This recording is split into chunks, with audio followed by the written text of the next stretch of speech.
11 ஜனவரி 2024, 12 ஜனவரி 2024. இந்த 2 நாள் வந்துட்டு மிக முக்கியமான நாளாக சர்வதேசம் பார்த்து கொண்டு இருக்கிறது. என்ன காரணம்னு சொல்லிட்டு பார்த்தீங்கன்னா, சர்வதேச நீதிமன்றத்தில் சவுத் ஆப்பிரிக்கா, தென்னாப்பிரிக்கா பதிவு செய்த வழக்கு இஸ்ரேலுக்கு எதிராக இனப்படுகொலை இஸ்ரேல் செய்கிறது என்பதை சுட்டிக்காட்டி தொடரப்பட்ட வழக்கில் வந்துக்கிட்டு விசாரணை தொடங்கி 2 தரப்பும் வந்துக்கிட்டு வாதத்தை வைத்திருந்தார்கள். அது என்ன நடந்துச்சு அப்படிங்கிறத வந்துட்டு பார்க்கலாம். வாங்க ஃப்ரெண்ட்ஸ், வீடியோக்குள்ளே போகலாம்.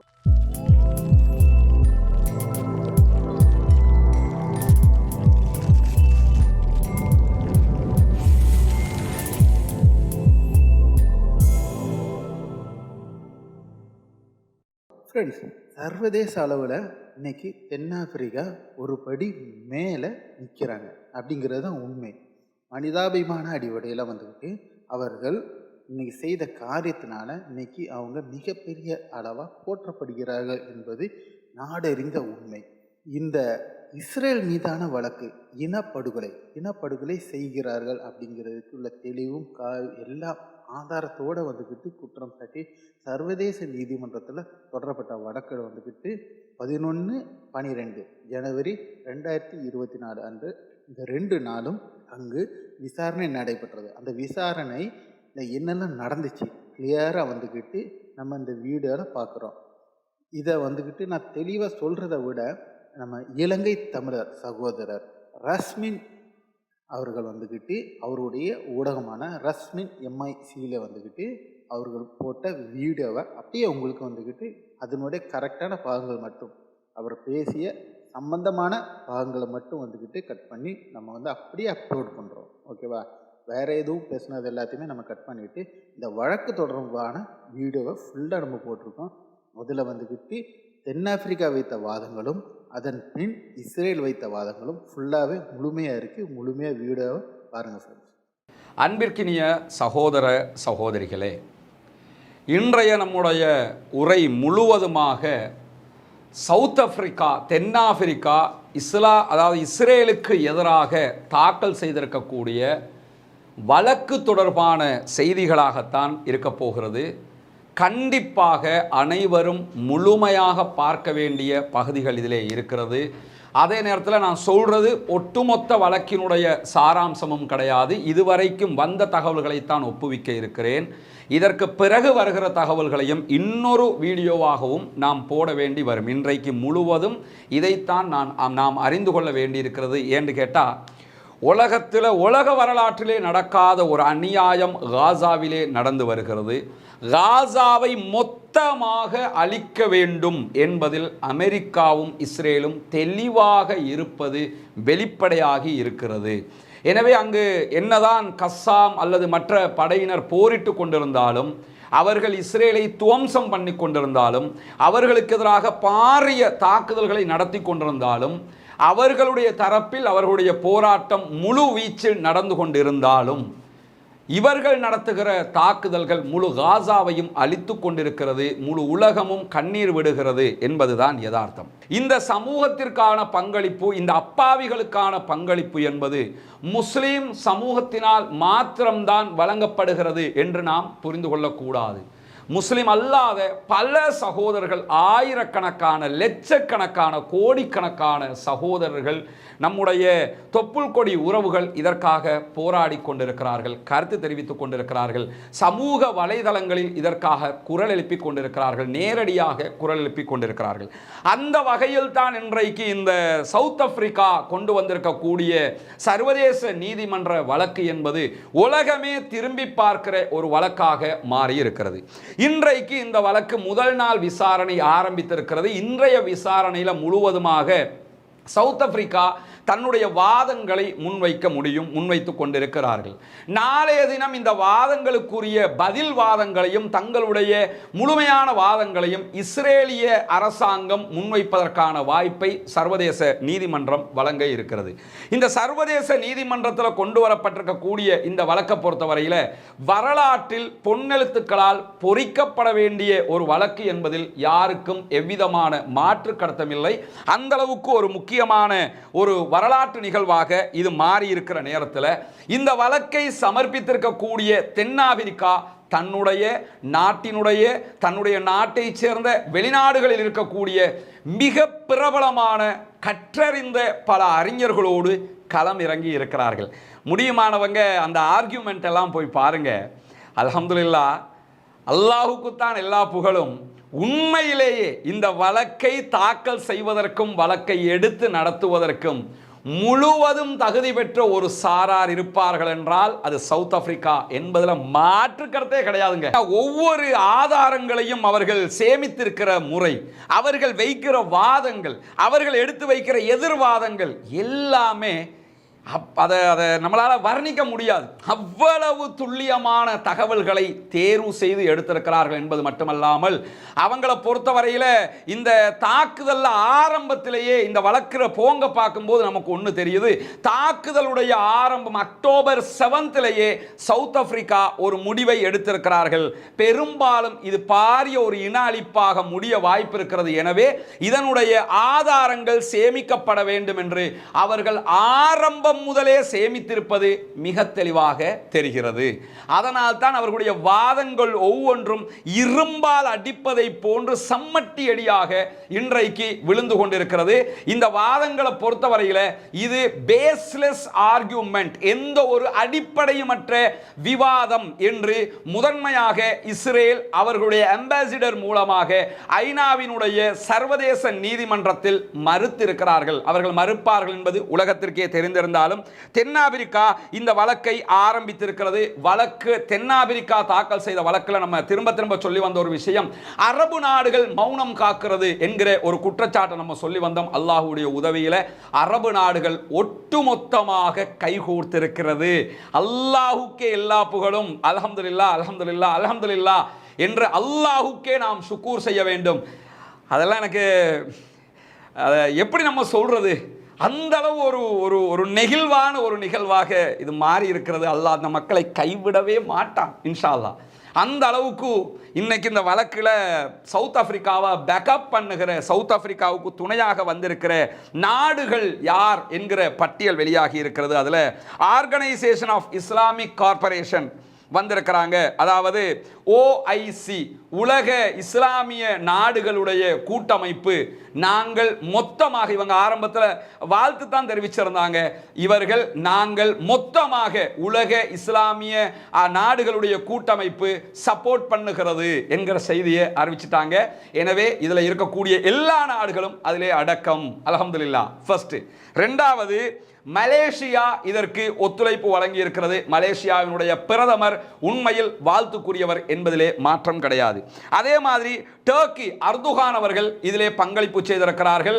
நேட்டோ படைப்பிரிவில் இணைந்திருந்து நேட்டோ படைப்பிரிவு இதற்குள் தலையிடாமல் விட்டு, அதாவது ரெட் சீல எந்த ஒரு தாக்குதலுக்கும் நேட்டோ முழுமையாக வராமல் தடுத்து கொண்டிருக்கிற ஒரு மாபெரும் பணியை அர்துகான் செய்து கொண்டிருக்கிறார். அல்லாஹ் அவருக்கும் அருள் புரிய வேண்டும். அவருடைய விமர்சனம் பண்ணுகிற நேரத்தில் அவங்களை விமர்சிப்போம், மாற்று கருத்து இல்லை. அவர்கள் நலவு செய்தால் அதையும் நாம் பாராட்ட கடமைப்பட்டிருக்கிறோம் என்பதை புரிஞ்சுக்கிறங்க. அதே நேரத்தில் ஜோர்தான் இதற்கு பங்களிப்பு செய்திருக்கிறது வெளிப்படையாகவே. அதே போன்று பொலிவியா பங்களிப்பு செய்திருக்கிறார்கள். மால்டிவ்ஸ், மாலை தீவுகள் இதற்கு பங்களிப்பு செய்திருக்கிறது. நமீபியா பங்களிப்பு செய்திருக்கிறது. பாகிஸ்தான் பங்களிப்பு செய்திருக்கிறது. அரப் லீக் முழுவதுமாக நாங்கள் சப்போர்ட், OIC-ஆலையும் சப்போர்ட் பண்றாங்க.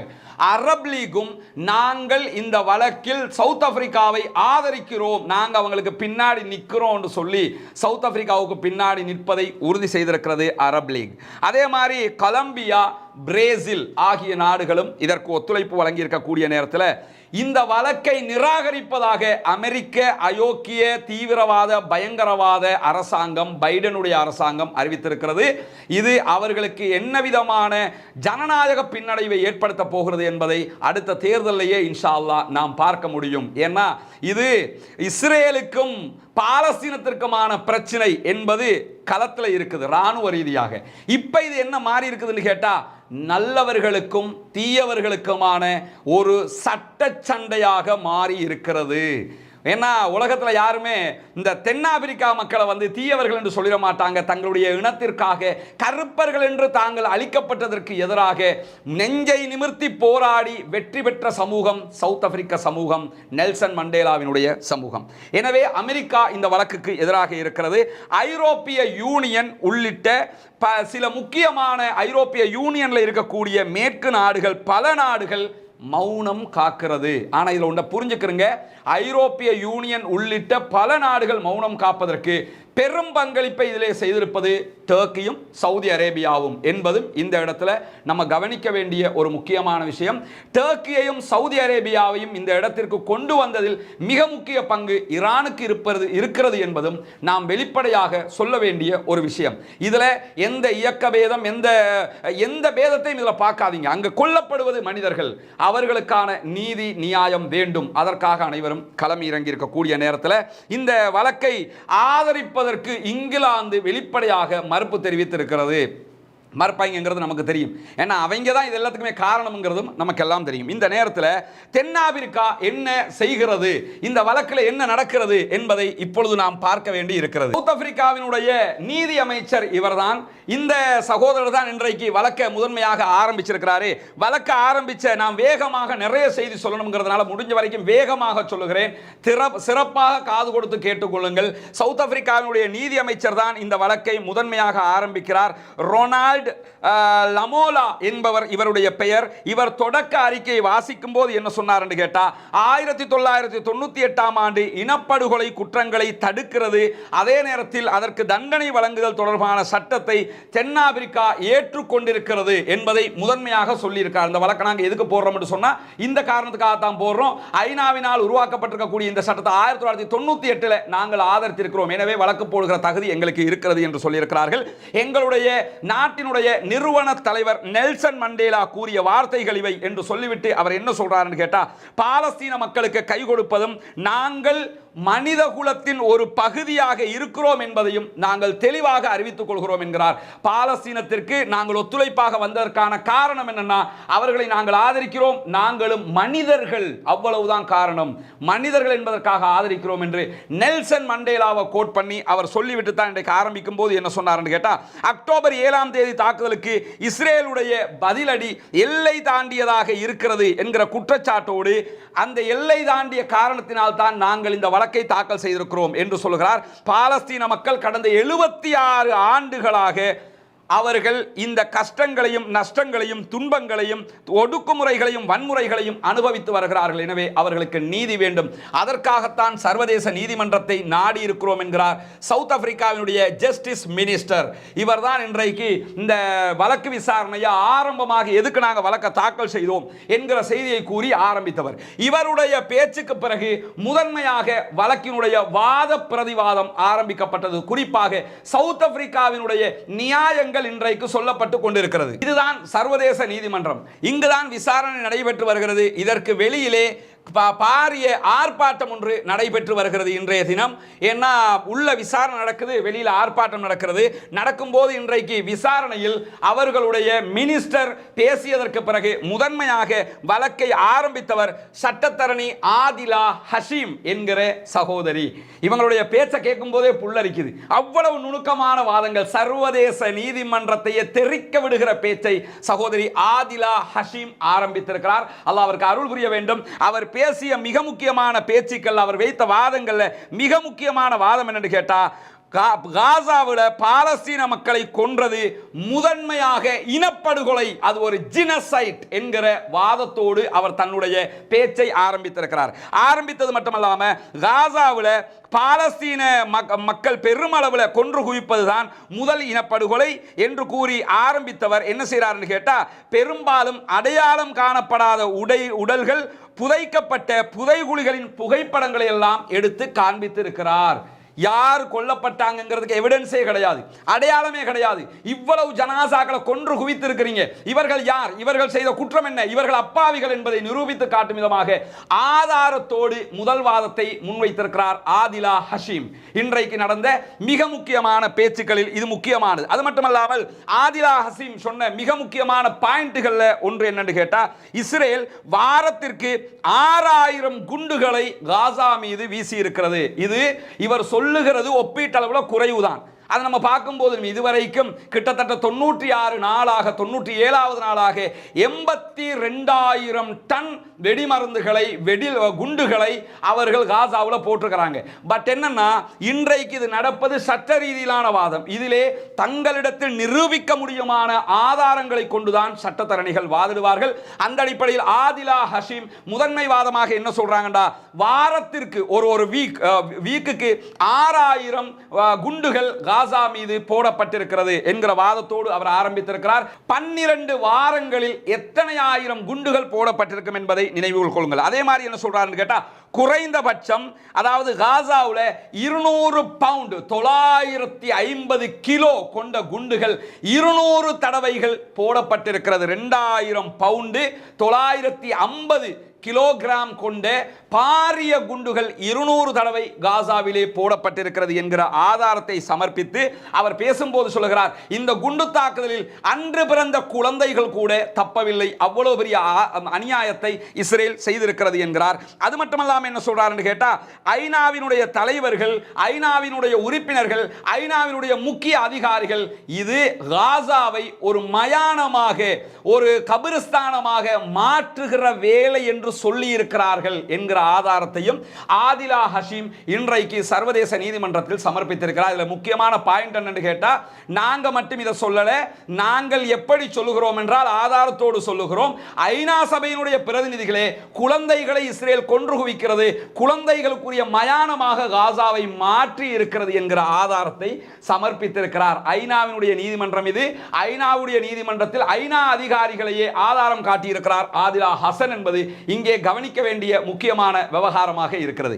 அதே மாதிரி என்ன செய்யறார் என்று கேட்டா, ஆதிலா ஹசன் பேசும்போது காசாவினுடைய வரைபடத்தை காட்டி இன்றைக்கு முக்கியமான ஒரு விவகாரத்தை சொல்லி காட்டுறாரு. காசாவினுடைய மேப் அவங்க காட்டின மேப் கிடையாது, நான் காசா உங்களுக்கு புரியறதுக்காக எடுத்து காட்டுறேன்.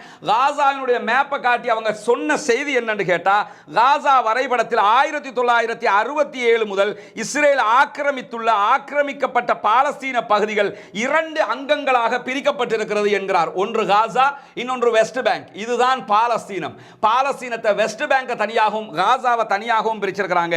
இந்த பிரிக்கப்பட்ட காசா பகுதி தோராயமாக அன்னளவாக 365 சதுர கிலோமீட்டர்களை கொண்டது. 365 சதுர கிலோமீட்டர்களை கொண்ட நிலப்பரப்பு இது. இந்த நிலப்பரப்புக்குள்ள என்ன எல்லாம் அவர்கள் தடுத்திருக்கிறார்கள் என்பதை ஆதிலா ஹஷீம் துல்லியமாக தெரிவிக்கிறார். சொல்லுகிறார், வான்வெளி தடுக்கப்பட்டிருக்கிறது, விமானங்கள் பறக்க முடியாது, காசா மக்களுக்கு அவர்களுடைய வான்வெளியை பயன்படுத்தவே முடியாது, அந்த தடையை இஸ்ரேல் செய்திருக்கிறது. அதே மாதிரி நிலத்தில் இருக்கக்கூடிய எல்லா அவர்களுக்குரிய லாபங்கள் அத்தனையையும் தடுத்திருக்கிறார்கள். நீர்நிலைகள் தடுக்கப்பட்டிருக்கிறது. ஏன்னா காசா பள்ளத்தாக்கும்பாங்க, காசா பள்ளத்தாக்கு காசாவை ஊடறுத்து ஒரு ஆறு போய் கொண்டிருந்தது, அதை மொத்தமாக அழிச்சிருக்கிறாங்க. பூமியில் அவர்கள் பயன்படுத்துகிற அத்தனை வளங்களும் இல்லாமலாக்கப்பட்டிருக்கிறது. காசாவினுடைய நிலத்திலே உருவாகிற நீரை பயன்படுத்த தடை விதிக்கப்பட்டிருக்கிறது. தண்ணீர் வேண்டும் என்றாலும் இஸ்ரேலை கேட்க வேண்டும், வானத்தில் பறக்க வேண்டும் என்றாலும் இஸ்ரேலை கேட்க வேண்டும், கரண்ட் மின்சாரம் வேண்டும் என்றாலும் இஸ்ரேலை கேட்க வேண்டும், மின்காந்த கோலம் வேண்டும் என்றாலும் இஸ்ரேலை கேட்க வேண்டும். காசாவில் இருக்கக்கூடிய எந்த உட்கட்டமைப்பு வேலைகளை செய்ய என்று சொன்னாலும் இஸ்ரேலை தான் கேட்க வேண்டும். இவ்வளவு பெரிய ஒரு அநியாயத்தை இஸ்ரேல் இப்படி 2ஆக பிரித்து வைத்துக் கொண்டு அவர்களுக்கு செய்து கொண்டிருக்கிறது. குறிப்பாக அரசாங்கத்தினுடைய எந்த செயல்பாடுகளை செய்வதாக இருந்தாலும் இஸ்ரேல் கட்டுப்பாடுகளை விதித்துக் கொண்டே இருக்கிறது. இவர்களுக்கு சுயாதீன அரசு கிடையாது என்பதை அடித்து சொல்லி இருக்கிறார் ஆதிலா ஹஷீம். வரைபடத்தை காட்டி சொல்கிறார். அது மட்டுமில்லாமல் என்ன சொல்றார்னா, கடல் வழியாக இவர்களுக்கு நுழைய முடியாது, விமானம் மூலம் காசாவுக்குள் போக முடியாது. போவதற்கு இருக்கிற 2 வழிகளையும் இவர்கள் தான் கண்ட்ரோல் பண்ணி கொண்டிருக்கிறார்கள், இஸ்ரேல் தான் கண்ட்ரோல் பண்ணி கொண்டிருக்கிறது. இது மிக பெரும் அநியாயம் என்கிறது மட்டுமில்லாமல் உலகிலேயே அதிக மக்கள் தொகை கொண்ட இடங்களில் ஒன்றாக இருக்கிற காசா வெறுமனே 40 கிலோமீட்டர் 25 கிலோமீட்டர் நீளமும் 10 கிலோமீட்டர் அகலமும் கொண்ட ஒரு சிறிய நிலப்பரப்புக்குள்ள 23 லட்சம் மக்கள் 2.3 மில்லியன் மக்கள் வாழ்ந்து கொண்டிருக்கிறார்கள். இந்த மக்களில் பாதி பேர் குழந்தைகள். இவர்களை அடைத்து வைத்து இத்தனை அநியாயங்களை செய்கிறது இஸ்ரேல் என்கிறார் ஆதிலா ஹாஷிம். இவர் வைத்திருக்கக்கூடிய மிக முக்கியமான வாதம் இது. இதில் என்ன கவனிக்கணும்னா, இதில் நம்ம வெல்ல போறோமா தோக்க போறோமாங்கிறது ரெண்டாவதுங்க. உலகத்தில் இருக்கிற அடிமட்ட மனிதர் வரைக்கும் இவர்கள் செய்கிற அநியாயம் போய் சேர்கிறது.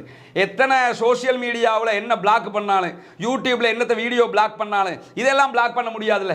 இது ஐநா சபையினுடைய பேஜிலே நீங்க போய் பார்த்துடலாம். வெளிப்படையாக இருக்கக்கூடிய விஷயங்கள் இதெல்லாம். சவுத் ஆப்பிரிக்கா வைத்திருக்கக்கூடிய மிக முக்கியமான இன்னொரு வாதம் என்னன்னு கேட்டா, காசாவில் பலஸ்தீன மக்களுக்கு கடுமையான உடல் உள பிரச்சனைகளை இஸ்ரேல் தொடர்ந்து கொடுத்து கொண்டிருக்கிறது. அது மட்டுமல்லாம இனப்படுகொலைக்கு எதிரான ஜினசைட்டுக்கு எதிரான ஐநாவினுடைய சர்வதேச நீதிமன்றங்களுடைய ஒத்துழைப்பு ஒப்பந்த பிரகாரம் 2B முழுமையாக இஸ்ரேல் மீறி இருக்கிறது என்கிற சட்ட நுணுக்கத்தையும் இன்றைக்கு ஆதிலா ஹஷீம் எடுத்து காட்டியிருக்கிறார். காட்டியது மட்டுமல்லாமல் இஸ்ரேலுடைய தாக்குதல்களில் கிட்டத்தட்ட 60,000 பலஸ்தீனர்கள் காயப்படுத்தப்பட்டிருக்கிறார்கள், ஊனமுற்றிருக்கிறார்கள். 60,000 பேர் காயப்படுத்தப்பட்டு ஊனமுற்றிருக்கிறார்கள் என்கிற எவிடன்ஸை இன்றைக்கு கோர்ட்ல சமர்ப்பித்திருக்கிறது, சர்வதேச நீதிமன்றத்தில் சமர்ப்பித்திருக்கிறது.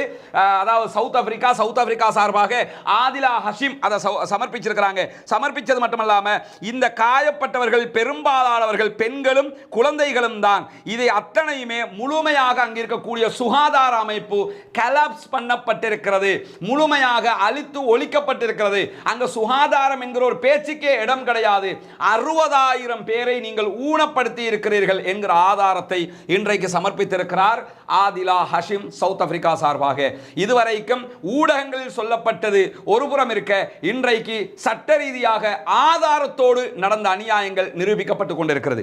அதே மாதிரி பார்த்தீங்கன்னு சொன்னா, குழந்தைகள் உட்பட பெரும் எண்ணிக்கையிலான பலஸ்தீன பொதுமக்களை இஸ்ரேல் கைது செய்து கொண்டு செல்கிறது என்கிற செய்தியை அவர் அறிவிப்பது மட்டுமல்லாமல், இன்றைக்கு சொன்னது மட்டுமல்லாமல், கண்மூடித்தனமாக அவர்களை தாக்குகிறார்கள், ஆடைகளை அவிழ்த்து நிர்வாணப்படுத்துகிறார்கள், ட்ரக்குகளில் ஏற்றுக்கொண்டு இடம் தெரியாத இடங்களுக்கு கொண்டு போகிறார்கள். அவர்கள் எங்கே கொண்டு செல்லப்பட்டார்கள் என்பதை கூட இஸ்ரேல் இதுவரைக்கும் சொல்லவில்லை. இது மிகப்பெரியதொரு ஜினசைட், இன அழிப்பு என்பதை அடித்து சொல்லியிருக்கிறார் ஆதிலா ஹஷீம். இன்றைக்கு சர்வதேச நீதிமன்றத்தில் நடந்த அநியாயங்கள் எல்லாமே அத்தனையுமே பட்டியல் போடப்பட்டிருக்கிறது. அதே மாதிரி என்ன சொல்றாருன்னு கேட்டா, இந்த பாலஸ்தீன குறிப்பாக இன்றைக்கு நடக்கிற இந்த வழக்கு விசாரணையில் இரண்டாவது சட்டத்தரணியாக ஆஜரானவர் இவர்தான். இந்த சட்டத்தரணி தெம்பகு என்பவர். இவர் சவுத் ஆப்பிரிக்கா சார்பாக ஆஜராகி இருக்கிறார். ஒரு சிரேஷ்ட சட்டத்தரணி, தலை சிறந்த கல்விமான் இவர் ஆஜராகி இருக்கிறார். இவர் இன்றைக்கு வைத்திருக்கக்கூடிய மிக முக்கியமான வாதங்கள் என்னன்னு கேட்டா, காசாவில் பலஸ்தீன மக்களுக்கு எதிரான இஸ்ரேலுடைய இனப்படுகொலை பேச்சில் தென்னாப்பிரிக்கா மிகவும் கவனம் செலுத்தி இருக்கிறது. அவர்கள் இனப்படுகொலை செய்வதற்கு முன்பதாக மக்களை தூண்டி இருக்கிறார்கள். அங்கு இருக்கிற மக்களுக்கு உள ரீதியாக ஆம் அவங்களை நம்ம கொல்லணும் என்கிற எண்ணத்தை உண்டாக்கி இருக்கிறாங்க என்பதுதான் இவருடைய மிகப்பெரிய வாதமாக இருக்கிறது. அதாவது இனப்படுகொலை செய்யணும், அதை யாரும் எதிர்க்க கூடாது, செய்வது சரிதான் என்பதை அவர்கள் பேச்சிலே கொண்டு வந்திருக்கிறார்கள் என்பதை சொல்லும் போது என்ன சொல்றாருன்னு கேட்டா, ஐநாவினுடைய இந்த செய்தி அவர் சொல்லும் போது சொல்றாரு, இப்படி நடந்திருக்கிறது, இனப்படுகொலைக்கு தூண்டி இருக்கிறார்கள் என்பதை நான் மாத்திரம் சொல்லவில்லை, சவுத் ஆப்பிரிக்கா மாத்திரம் சொல்லவில்லை என்று ஆதாரத்தை அவர் சமர்ப்பிக்கிறாரு. ஐநாவினுடைய 15 சிறப்பு அறிக்கையாளர்கள் இதை சமர்ப்பித்திருக்கிறார்கள். நாங்க மட்டும் சொன்னா தானே பிரச்சனை, நாங்க மட்டும் சொல்லலங்க, பார்த்துக்கிறங்க. ஐநாவினுடைய 15 சிறப்பு அறிக்கையாளர்கள் சொல்லி இருக்கிறார்கள்.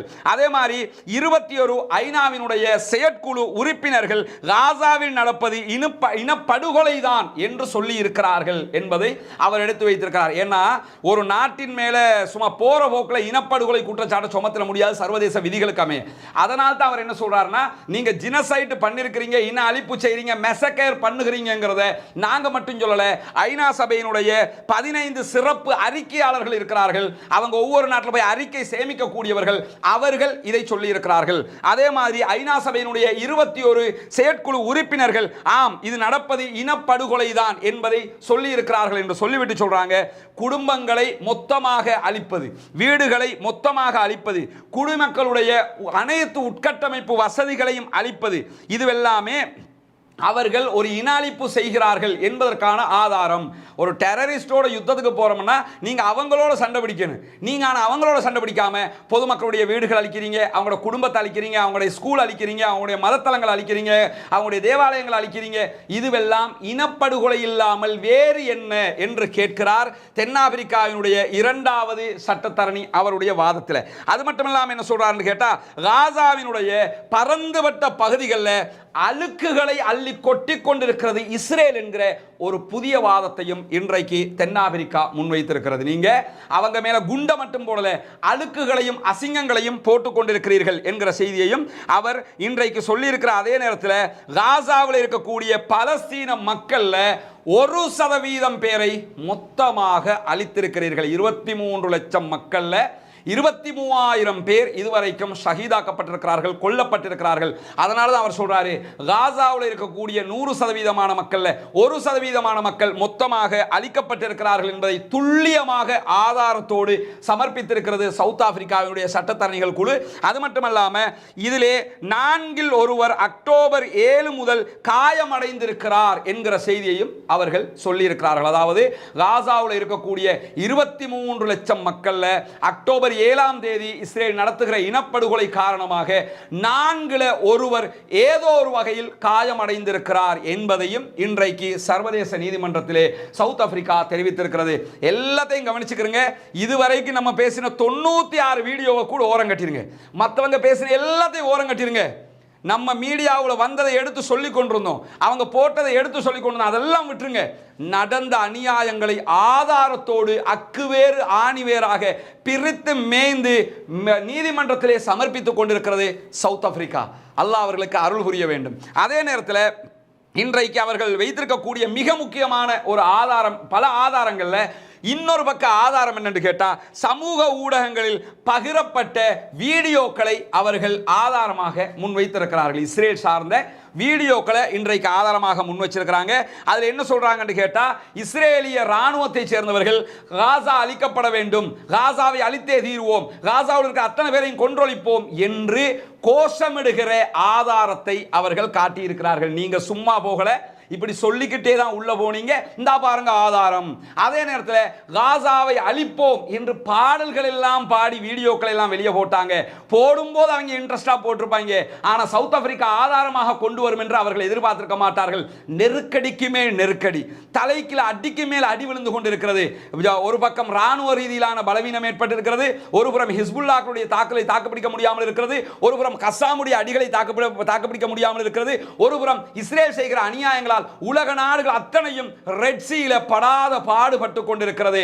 மீடியா வார்லையும் தோத்து, ராணுவ ரீதியிலான மிலிட்டரி வார்லையும் தோற்று, தற்போது சட்ட ரீதியாகவும் ஆதாரங்களோடு சிக்கி இருக்கிறது இஸ்ரேல் என்பதுதான் உண்மையானது. நான் ஆரம்பத்தில் சொன்ன மாதிரி வழக்கில் அவர்களுடைய நீதிமன்றம், வழக்கில் என்ன தீர்ப்பு வரப்போகிறது, யாருக்கு என்ன தண்டனைங்கிறதுலாம் இரண்டாவது. இதுல நமக்கு கிடைக்கிற மிகப்பெரிய பலாபலன் என்ன தெரியுமா? சர்வதேசமே பார்க்கிற ஆதாரங்கள் சமர்ப்பித்திருக்கப்பட்டிருக்கிறது. இஸ்ரேல் கொடூரமானவர்கள், அநியாயம் செய்கிறார்கள், அவர்கள் செய்வது 100% அநியாயம் என்பதை நிரூபித்துக் கொண்டிருக்கிறது சவுத் ஆப்பிரிக்கா. அதே மாதிரி என்ன செய்யறாங்கன்னு கேட்டா, இஸ்ரேலுடைய அரசியல் தலைவர்கள், ராணுவ தளபதிகள், உத்தியோகபூர்வ பதவிகளில் இருந்தவங்க, இவர்கள் அத்தனை பேரும் இனப்படுகொலையை தூண்டிய வீடியோ ஆதாரங்களையும் அக்குவேறு ஆணிவேராக சமர்ப்பித்திருக்கிறது சவுத் ஆப்பிரிக்கா. அதே மாதிரி என்ன செய்யறாங்கன்னு கேட்டா, அக்டோபர் 28ஆம் தேதி 2023 அன்று இஸ்ரேலிய பிரதமர் பெஞ்சமின் நெதன்யாகு வெளியிட்ட கருத்துக்களுடைய ஆதாரங்களையும் சவுத் ஆப்பிரிக்கா இன்றைக்கு சமர்ப்பித்திருக்கிறது. பெஞ்சமின் நெதன்யாகு பேசிய வீடியோ அந்த நேரத்திலே பாரிய சர்ச்சையை உண்டாக்கியது. குறிப்பாக ஏன் இது அக்டோபர் 28ஆம் தேதி என்பது தரைப்படை முதல் நடவடிக்கையை காசாவுக்குள் எடுத்த முதல் நாள்.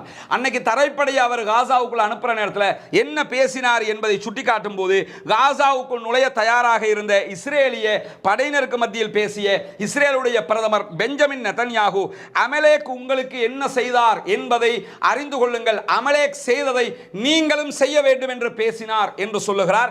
அமலேக்ங்கிறது யாருங்கிற கேரக்டர்ங்கிறது அது ஒரு பெரிய நீண்ட செய்தியாக சொல்லப்பட வேண்டியது. அவர் பைபிளில் இருக்கக்கூடிய ஒரு செய்தி ஆதாரம் காட்டி பேசினாரு. அந்த இன அழிப்பை சுட்டிக்காட்டி அதே மாதிரியான ஒரு இன அழிப்பை நாம செய்ய வேண்டும் என்று சொல்லி பெஞ்சமின் நெத்தனியாகு பேசி இருக்கிறார். எனவே பொதுமக்களை பழிவாங்க தூண்டி இருக்கிறார், ராணுவத்தை பழிவாங்க தூண்டி இருக்கிறார். செய்யாத குற்றத்திற்கு காசா மக்கள் மீது பழியை சுமத்தி அவர்களை அழித்திருக்கிறார்கள் என்கிற குற்றச்சாட்டை ஆதாரத்தோடு பெஞ்சமின் நெத்தனியாகுவினுடைய வீடியோவோடு அவர்கள் பகிர்ந்தது மட்டுமல்லாமல் நவம்பர் 3ஆம் தேதி 2023 அன்று நெத்தனியாகு இஸ்ரேலிய படையினருக்கு எழுதிய கடிதத்தையும் அவர் எடுத்து காட்டுறாரு. அந்த கடிதத்திலும் இன அழிப்பு செய்வதற்கு தூண்டியதற்கான ஆதாரங்களை பக்காவாக சமர்ப்பித்திருக்கிறது தென்னாப்பிரிக்கா. அங்க காய்தல் உவத்தல் இல்லை, அங்க எந்த இடைவெளியும் இல்லை, நகர முடியல, ஆப்புன்னா ஆப்பு அத்துப்படி ஆப்பாக விழுந்திருக்கிறது. ஒன்னு சொல்ல முடியும் இல்ல பேஸ்லெஸ், அதை இன்னைக்கே சொல்லிட்டாங்க, எந்த பேஸும் இல்லை, பேஸ்லெஸ் ஆர்குமெண்ட் அப்படின்னு ஒரு வார்த்தை வைக்க முடியுமே தவிர வார்த்தைக்கு நாளைக்கு பார்ப்போம்ல, நாளைக்கு இருக்குதுல்ல, 2ல 1 பார்க்கத்தானே சவுத் ஆப்பிரிக்கா வந்திருக்குது, கூட்டமா கிளம்பி வந்திருக்காங்க. அந்த அரங்கத்தில் நீங்க இவங்க பேசுகிற முதல் கட்ட அரங்கத்தை நீங்க பார்க்க முடியும். கருப்பு மக்கள் ஒருபுறமாகவும் வெள்ளையர்கள் மறுபுறமாகவும் இருப்பதை கூட அதிலே நாம் பார்க்க முடிகிறது. ஆரம்பம் அப்படித்தான் இருந்தது.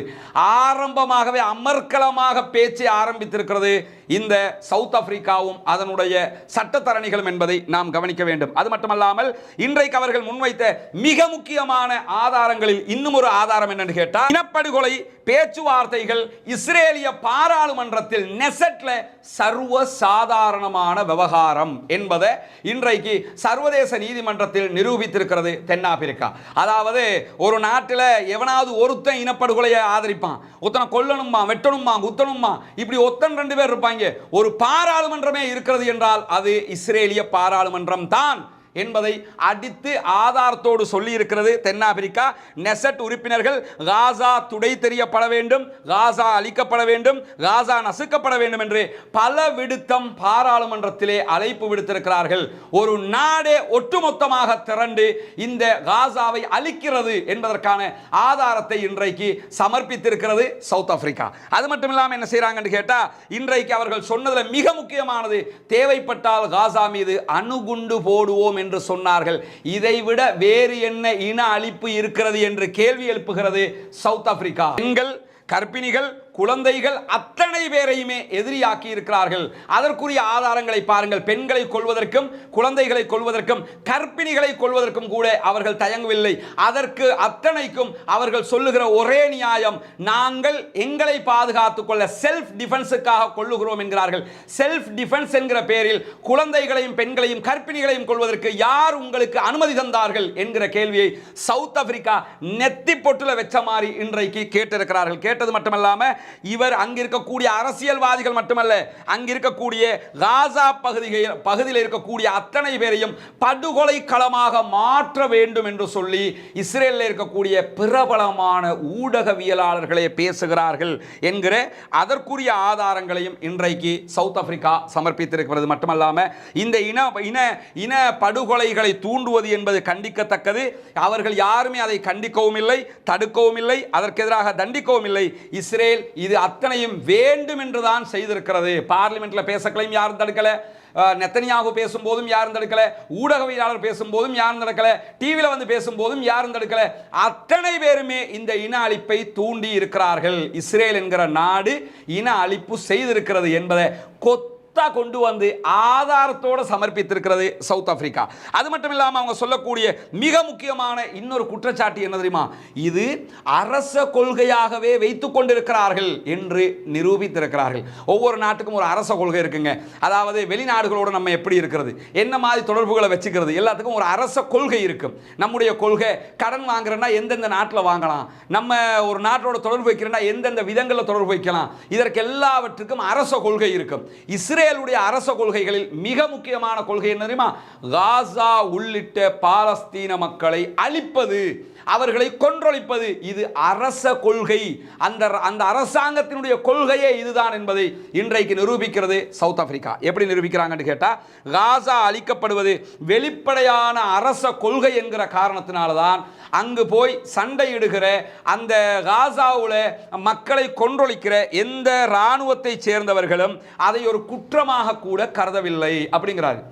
இஸ்ரேலிய இராணுவத்தில் இருந்து போய் பார்க்குறோம்ல, சின்ன குழந்தைகளை எப்படி கொள்றாங்க, பெரியவங்களை எப்படி கொள்றாங்க, வாகனம் ஏற்றி கொள்றாங்க, சுட்டு கொள்றாங்க, குழந்தைகளை விளையாட்டு பொருட்களை இருந்து திருடிக்கிட்டு வர்றாங்க, பணத்தை திருடுறாங்க, நிர்வாணப்படுத்துறாங்க. இதுவெல்லாம் ஏன் செய்யறாங்கன்னு கேட்டால் இதெல்லாம் பிழை இல்லை, நம்ம நாடுல இதுக்கெல்லாம் அனுமதி இருக்குது என்கிற விதமாக அரச கொள்கையாக இவர்கள் வைத்துக் கொண்டிருக்கிறார்கள். 1948 பாலஸ்தீனர்களுக்கு எதிரான தெய்ர் யாசின் படுகொலை, தெய்ர் யாசின் மெசக்கர், அதிலே செயல்பட்ட மூத்த படை வீரர்களில் ஒருவரான 95 வயதான இஸ்ரேலிய இராணுவ ரிசர்வ் படை வீரராக செயல்பட்ட எஸ்ரா யாகீன் என்பவரை தரைப்படை தொடங்குவதற்கு முன்பதாக அவர்கள் அழைத்து வந்து பேச வைத்து அந்த படை வீரர்களுக்கு, இஸ்ரேலிய இராணுவத்தினருக்கு மூளைச்சலவை செய்திருக்கிறார்கள் என்பதை போட்டு உடைத்தது சவுத் ஆப்பிரிக்கா. இதில் இருக்கிற டேர்னிங் பாயிண்ட் ஹைலைட் அதுதான். இவர்தான் அவர். இந்த ஆயுதத்தோடு இருக்கக்கூடிய வயது முதிர்ந்தவர். அவர் ஆயுதத்தோடு இருக்கிறதுனால நமக்கு முழுவதுமாக அதை காட்ட முடியாது. இவர் யார் என்று சொன்னால், இவருடைய பெயர் அதாவது தெய்ர் யாசின் மெசக்கர். 1948 பாலஸ்தீனம் மீது நடத்தப்பட்ட, பாலஸ்தீன அப்பாவி மக்கள் கொன்று குவிக்கப்பட்ட மிகப்பெரிய இன அழிப்பு, அதிலே பங்கெடுத்த மிக முக்கியமான, அதாவது மூத்த படை வீரர் என்று இவருக்கு சொல்கிறார்கள். இவருக்கு வயது 95 வயதான இவர் இராணுவ ரிசர்வ் படையினுடைய வீரராக செயல்பட்டவர் எஸ்ரா யாகீன். இவர் அந்த 1948 யுத்தத்திற்கு போன படைகளில் உயிரோடு இருக்கக்கூடிய மிக முக்கியமான ஒரே நபர் அவர் மட்டும். அதனால தான் பாருங்க, இதுல பல காட்சிகள் இருக்கிறது. அவரை கூட்டிட்டு வந்து இந்த ஒவ்வொரு இராணுவத்தில் இருக்க பெட்டாலியனுக்கும் அவங்க பாடம் நடத்தியது, அவங்கள தலையை கழுவுன்னு சொல்லுவோம்ல, அந்த பிரைன் வாஷ் பண்ணுகிற வேலை, அதற்குரிய ஆதாரத்தையும் புகைப்படங்களையும் சமர்ப்பித்திருக்கிறது சவுத் ஆப்பிரிக்கா. ஆதாரங்களாக அவங்க என்ன சொல்லியிருக்கிறாங்கன்னு கேட்டா, இந்த 95 வயதான நபர் அவரை அழைத்து கொண்டு வந்து காசாவுல தரைப்படையை ஆரம்பிப்பதற்கு முன்பதாக, தரைப்படை சண்டையை ஆரம்பிப்பதற்கு முன்பதாக அத்தனை பேருடைய மூளைச்சலவை செய்கிற வேலை பார்க்கப்பட்டது. அதிலே அவர் என்ன பேசினார்? 95 வயசுங்க. 95 வயசுல இருக்கிறவன், இன்னைக்கோ நாளைக்கோ செத்து போயிடும்ங்கிற நிலைமையில இருக்கிறவன் கூட எவ்வளவு இனவாதத்தை கக்கி இருக்கிறான் என்கிறத ஆதாரத்தோடு போட்டுடைத்திருக்கிறது சவுத் ஆப்பிரிக்கா. அதில் அவங்க என்ன சொல்றாங்கன்னு கேட்டா, இந்த வயசான மனிதர் இஸ்ரேலிய இராணுவத்துக்கு என்ன பாடம் நடத்துறான்னு கேட்டா, நீங்கள் இராணுவ வாகனத்தில் போகிற நேரத்தில் கெத்தா போங்க, இராணுவ வாகனத்தில் ஏறி போகிற நேரத்தில் கெத்தாக நீங்கள் போகணும். இஸ்ரேலிய இராணுவ உடையை எப்போதும் நீங்கள் அணிந்து கொள்ளுங்கள். நாம் இஸ்ரேலிய இராணுவத்தை சேர்ந்தவர்கள் என்கிற உணர்வு உங்களுக்கு எப்போதுமே இருக்க வேண்டும். வெற்றி பெறுவோம் என்கிற நம்பிக்கையில் நீங்கள் இருக்க வேண்டும். அவர்களை நாங்கள் முடித்து விடுவோம், கதையை முடிப்போம் என்கிற உறுதி உங்களுக்கு இருக்க வேண்டும். காசாவில் இருக்கக்கூடிய மக்களை அழிச்சு தான் தீருவோம் என்கிற உறுதியோடு நீங்கள் இருக்க வேண்டும். யாரையும் விட்டு விடாதீர்கள். 95 வயதில் இருக்கக்கூடிய ஒரு மனிதன், இளம் இரத்தத்தில் இருக்கக்கூடிய இஸ்ரேலிய இராணுவத்தை சேர்ந்த பயங்கரவாத இராணுவத்துக்கு எடுத்த பாடம் என்ன தெரியுமா? அங்கிருக்கக்கூடிய யாரையும் விட்டு விடாதீர்கள். அவர்களை பற்றிய எந்த ஒரு நல்ல எண்ணத்தையும் உங்களுக்கு மத்தியில் இருந்தால் அழித்து விடுங்கள். அவர்களை நல்ல எண்ணம் வைத்து பார்த்து விடக்கூடாது. அவர்களுடைய குடும்பங்கள், தாய்மார்கள், குழந்தைகள் அத்தனை பேரையும் நீங்கள் அழிக்க வேண்டும் என்று சொன்னது இந்த மனித மிருகம் என்கிற செய்தியை இன்றைக்கு சவுத் ஆப்பிரிக்கா சர்வதேச நீதிமன்றத்தில் ஆதாரத்துடன் புட்டு வைத்திருக்கிறார்கள். நெத்தி போட்டு அடிச்ச மாதிரி அடிச்சிருக்கிறாங்க. எப்படி ஒரு கொடூரம்! ஒரு வயசாலியை கூட்டு வந்து நீங்களாம் இப்படி செய்யணும். என்னன்னா, அங்க இருக்கக்கூடிய குடும்பங்களை அழியுங்கள், பெண்களை கொல்லுங்கள், தாய்மார்களை கொல்லுங்கள், குழந்தைகளை கொல்லுங்கள் என்றெல்லாம் இவர் பாடம் நடத்தினார் என்கிற செய்தி சொல்லப்பட்டது மட்டுமல்லாமல், இந்த மிருகங்கள் இனி உலகத்தில் வாழவே கூடாது என்று இவர் சொன்னார் என்கிற செய்தி சொல்லப்பட்டிருக்கிறது. இந்த உலகத்தில், அதாவது காசாவில் இருக்கக்கூடிய மக்கள் விலங்குகளாம், மிருகங்களாம், அவர்கள் இந்த உலகத்தில் வாழக்கூடாது என்று இந்தால் பிரச்சாரம் பண்ணினா என்கிற செய்தி அவங்க போட்டு உடைச்சது மட்டுமல்லாமல், உங்களுக்கு ஒரு அண்டை வீட்டிலே இருக்கக்கூடியவர் அரபியராக இருந்தால் நீங்கள் வெயிட் பண்ண வேண்டிய அவசியமே கிடையாது, அவருடைய வீட்டுக்கு சென்று அவரை சுட்டு தள்ளிவிடுங்கள் என்றெல்லாம் இவர் பிரச்சாரம் செய்தார் என்கிற ஆதாரத்தை சவுத் ஆப்பிரிக்கா சமர்ப்பித்தது மட்டுமல்லாமல், முன்பு போல நாங்கள் படையெடுக்க விரும்பலை, போய் அடிச்சுட்டு வர மாதிரி நாங்கள் விரும்பலை, நமக்கு முன்னால் உள்ளதை மொத்தமாக அழிப்பதற்குத்தான் விரும்புகிறோம், மொத்தமாக இந்த தடவை காலி பண்ணுறது தான் நம்முடைய வேலை என்று சொல்லி கங்கணம் கட்டிக்கிட்டு இறங்கியிருக்கிறாங்க. வீடுகளை அழியுங்கள், ஸ்கூல் அழியுங்க, உலகத்தில் எதெல்லாம் இருக்குதோ காசாவுக்குள்ள எல்லாத்தையும் அழியுங்க, கங்கணம் கட்டிவிட்டு தான் இறங்கி இருக்கிறார்கள் சகோதரர்களே. அல்லாஹ் மட்டும்தான் அந்த மக்களை பாதுகாக்க முடியும். காசாவில் இருக்கக்கூடிய போராளிகள் போராடுகிற அவர்களுடைய வெற்றிகளை பற்றியெல்லாம் நம்ம சொல்லிக்கிட்டு இருக்கிறோம். ஆனாலும் அந்த வெற்றிகளை ஒப்பிடும்போது, இந்த அழிவுகளோடு ஒப்பிடும்போது வெற்றிகளை பக்கத்தில் வைக்க முடியாமல் இருக்குது. அவர்கள் ஜெயிக்கிறார்கள், போராடுகிறார்கள், அவர்களுக்கு எதிராக திமிராக கெத்தாக நிற்கிறார்கள். ஆனாலும் அங்கு நடக்கிற படுகொலைகள் சாதாரணமானதல்ல. ஏன்னா அவங்க ஒரு அரச கொள்கையாக அழிப்பது, உலகத்தில் இப்படி யாரும் இருக்க முடியாதுங்க. 100% மக்கள் இப்படி இருக்க முடியாது. ஆனால் ஒரு நாடு அப்படியே களம் இறங்கி இருக்கிறது, அழிப்பதுதான் என்று இறங்கி இருக்கிறார்கள் என்பதை இன்றைக்கு ஆதாரத்தோடு நிரூபித்திருக்கிறது சவுத் ஆப்பிரிக்கா சர்வதேச நீதிமன்றத்திலே. அது மட்டுமல்லாமல் சர்வதேச நீதிமன்றத்தில் காசா மீதான இஸ்ரேலிய தாக்குதலை தென்னாப்பிரிக்கா எப்படி பார்த்தது ஆரம்பத்தில் என்று சொல்லும் போதே சொல்றாங்க, நாங்கள் ரொம்ப பதட்டத்தோடு பார்த்து கொண்டிருந்தோம், என்னவெல்லாம் நடக்கப் போகிறது என்பதை பதட்டத்தோடு பார்த்து கொண்டிருந்தோம். அது மட்டுமல்லாமல் தென்னாப்பிரிக்கா இஸ்ரேலோடு நெருங்கிய உறவை கொண்டிருந்தது. அதனால தான் இந்த சர்ச்சையை நாங்கள் உடனடியாக நீதிமன்றத்துக்கு கொண்டு போகாமல் அவர்களுடைய அம்பாசிடர் வழியாக, அவருடைய தூதுவர் ஆலயம் வழியாக பேசி தீர்த்து கொள்ளலாம் என்று நாங்கள் நினைத்தோம். ஆனால் வரம்பு மீறி சென்று விட்டது இஸ்ரேல். அதனால தான் சர்வதேச நீதிமன்றத்திற்கு வந்திருக்கிறோம். அது மட்டுமல்லாமல் அரசாங்கத்தை இனப்படுகொலை செய்ததாக சாதாரணமாக குற்றம் சாட்ட முடியாது. ஆனாலும் இனப்படுகொலை செய்வதாக நாங்கள் ஏன் குற்றம் சாட்டி இருக்கிறோம் என்று சொன்னால், அந்த கடுமையான வேலையை நாங்கள் செய்வதற்கான காரணம் என்னென்னு கேட்டால், நாங்கள் பேச்சுவார்த்தையில் இதை முடிக்கலாம், யுத்தத்தை நிறுத்துங்கன்னு பலமுறை சொல்லியும் இவர்கள் அதற்கு இணங்கவில்லை. ஜனவரி 5ஆம் தேதி தென்னாப்பிரிக்கா இருதரப்பு சந்திப்பை நாங்கள் கோரியிருந்தோம். 2 பேரும் வழக்குக்கு முன்னாடி சந்தித்து பேசுவோம், பேசி இதுக்கு முடிவெடுப்போம் என்று கேட்டிருந்தோம். அதற்கும் அவர்கள் ஒத்துக்கொள்ளவில்லை. இரு நாடுகளின் பிரதிநிதிகளும் இந்த வழக்கு விசாரணை முடிந்ததற்கு பிறகு சந்தித்துக் கொள்ளலாம் என்று இஸ்ரேல் சொல்லிவிட்டது. எங்களை வழக்குக்கு முன்னாடி சந்திக்கிறது கூட இஸ்ரேல் விரும்பல. இந்த சந்திப்பால் எந்த பலனும் ஏற்பட போவதில்லைங்கிறாங்க. இப்போ சந்திச்சிருந்தா வழக்குக்கு முன்னாடி சந்திக்கணும், வழக்குக்கு பிறகு உங்களை சந்திச்சு நாங்கள் என்ன செய்ய? இதனை நம்மோடு வாய்க்கா தகராறு வழக்கா விட்ரா பண்ணிட்டு போகிறதுக்கு? அதனால இனிமேல் உங்களை சந்தித்து பலனில்லை என்கிறது இஸ்ரேல், அதாவது தென்னாப்பிரிக்கா. அது மட்டுமல்லாமல் அக்டோபர் 7 இந்த இனப்படுகொலை தொடங்கவில்லை. 1948 முதலாவது இனப்படுகொலை நடந்தது. அதிலே நிறவெறி, பாகுபாடு, வெறுப்பு பேச்சு, போர்க்குற்றங்கள், இப்படி பலவிதமான குற்றங்களை இஸ்ரேல் 1948 செய்தது. நமக்கு கண்ணுக்கு முன்னால் அதை அப்படியே இப்போது இவர்கள் இங்கே செய்து கொண்டிருக்கிறார்கள். கைகள், கண்கள் அத்தனையும் இழந்த, குடும்பங்களை இழந்த குழந்தைகளை நாங்கள் கண்ணுக்கு முன்னால் பார்த்து கொண்டிருக்கிறோம் என்று அவர் மிக கவலையோடு இன்றைக்கு சர்வதேச நீதிமன்றத்திலே சவுத் ஆப்பிரிக்காவினுடைய வழக்குரைஞர்கள் சொல்லியிருக்கிறார்கள். இதுவரைக்கும் இந்த வழக்கினுடைய நிலை இதுதான். சவுத் ஆப்பிரிக்காவினுடைய தேசத்தந்தையாக இருக்கிற நெல்சன் மண்டேலா சொன்ன ஒரு முக்கியமான கருத்து இன்றைக்கு இந்த வழக்கு விசாரணை நிமித்தமாக சர்வதேச மட்டத்தில் பேசப்பட்டு கொண்டிருக்கிறது. அது என்ன கருத்து என்று சொன்னால், சவுத் ஆப்பிரிக்கா சுதந்திரம் அடைந்திருக்கிறது, நாங்கள் சுதந்திரத்தை பெற்றுக்கொண்டிருக்கிறோம் என்று நீங்கள் நினைத்தால் அது தவறானது என்று சொல்லிவிட்டு சவுத் ஆப்பிரிக்காவினுடைய தேசத்தந்தை சொன்ன கருத்து என்னவென்று சொன்னால், என்றைக்கு பாலஸ்தீனம் சுதந்திரம் பெற்ற நாடாக, பாலஸ்தீன மக்கள் நிம்மதியான மக்களாக நம்மை போன்று மாறுகிறார்களோ அன்றைக்குத்தான் உண்மையான சுதந்திரம் சவுத் ஆப்பிரிக்காவுக்கும் கிடைக்கிறது.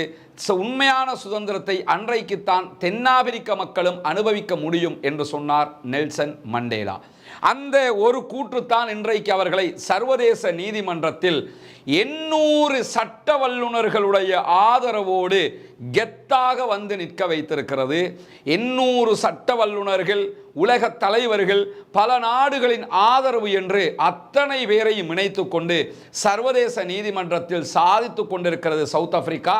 தான் தொடர்ந்த வழக்கினுடைய அத்தனை நியாயங்களையும் இன்றைக்கு அச்சியசலாக சர்வதேச நீதிமன்றத்திலே வாதங்களாக முன்வைத்து முடித்திருக்கிறது. இதே நேரத்தில் இந்த வாதங்களுக்கு பதில் சொல்ல வேண்டிய கடமையில் நாளைய தினம் இஸ்ரேல் அதனுடைய பதில் வாதங்களை தொடர இருக்கிறது.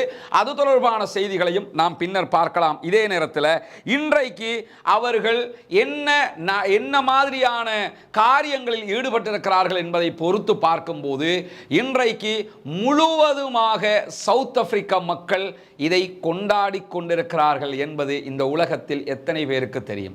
சவுத் ஆப்பிரிக்கா முழுவதும் மகிழ்ச்சி ஆரவாரம் கொண்டாட்டங்கள் நடத்தப்பட்டு கொண்டிருக்கிறது. சவுத் ஆப்பிரிக்கா மக்கள் தாங்கள் பெருமைக்குரிய ஒரு காரியத்தை செய்ததாக உணர்கிறார்கள்.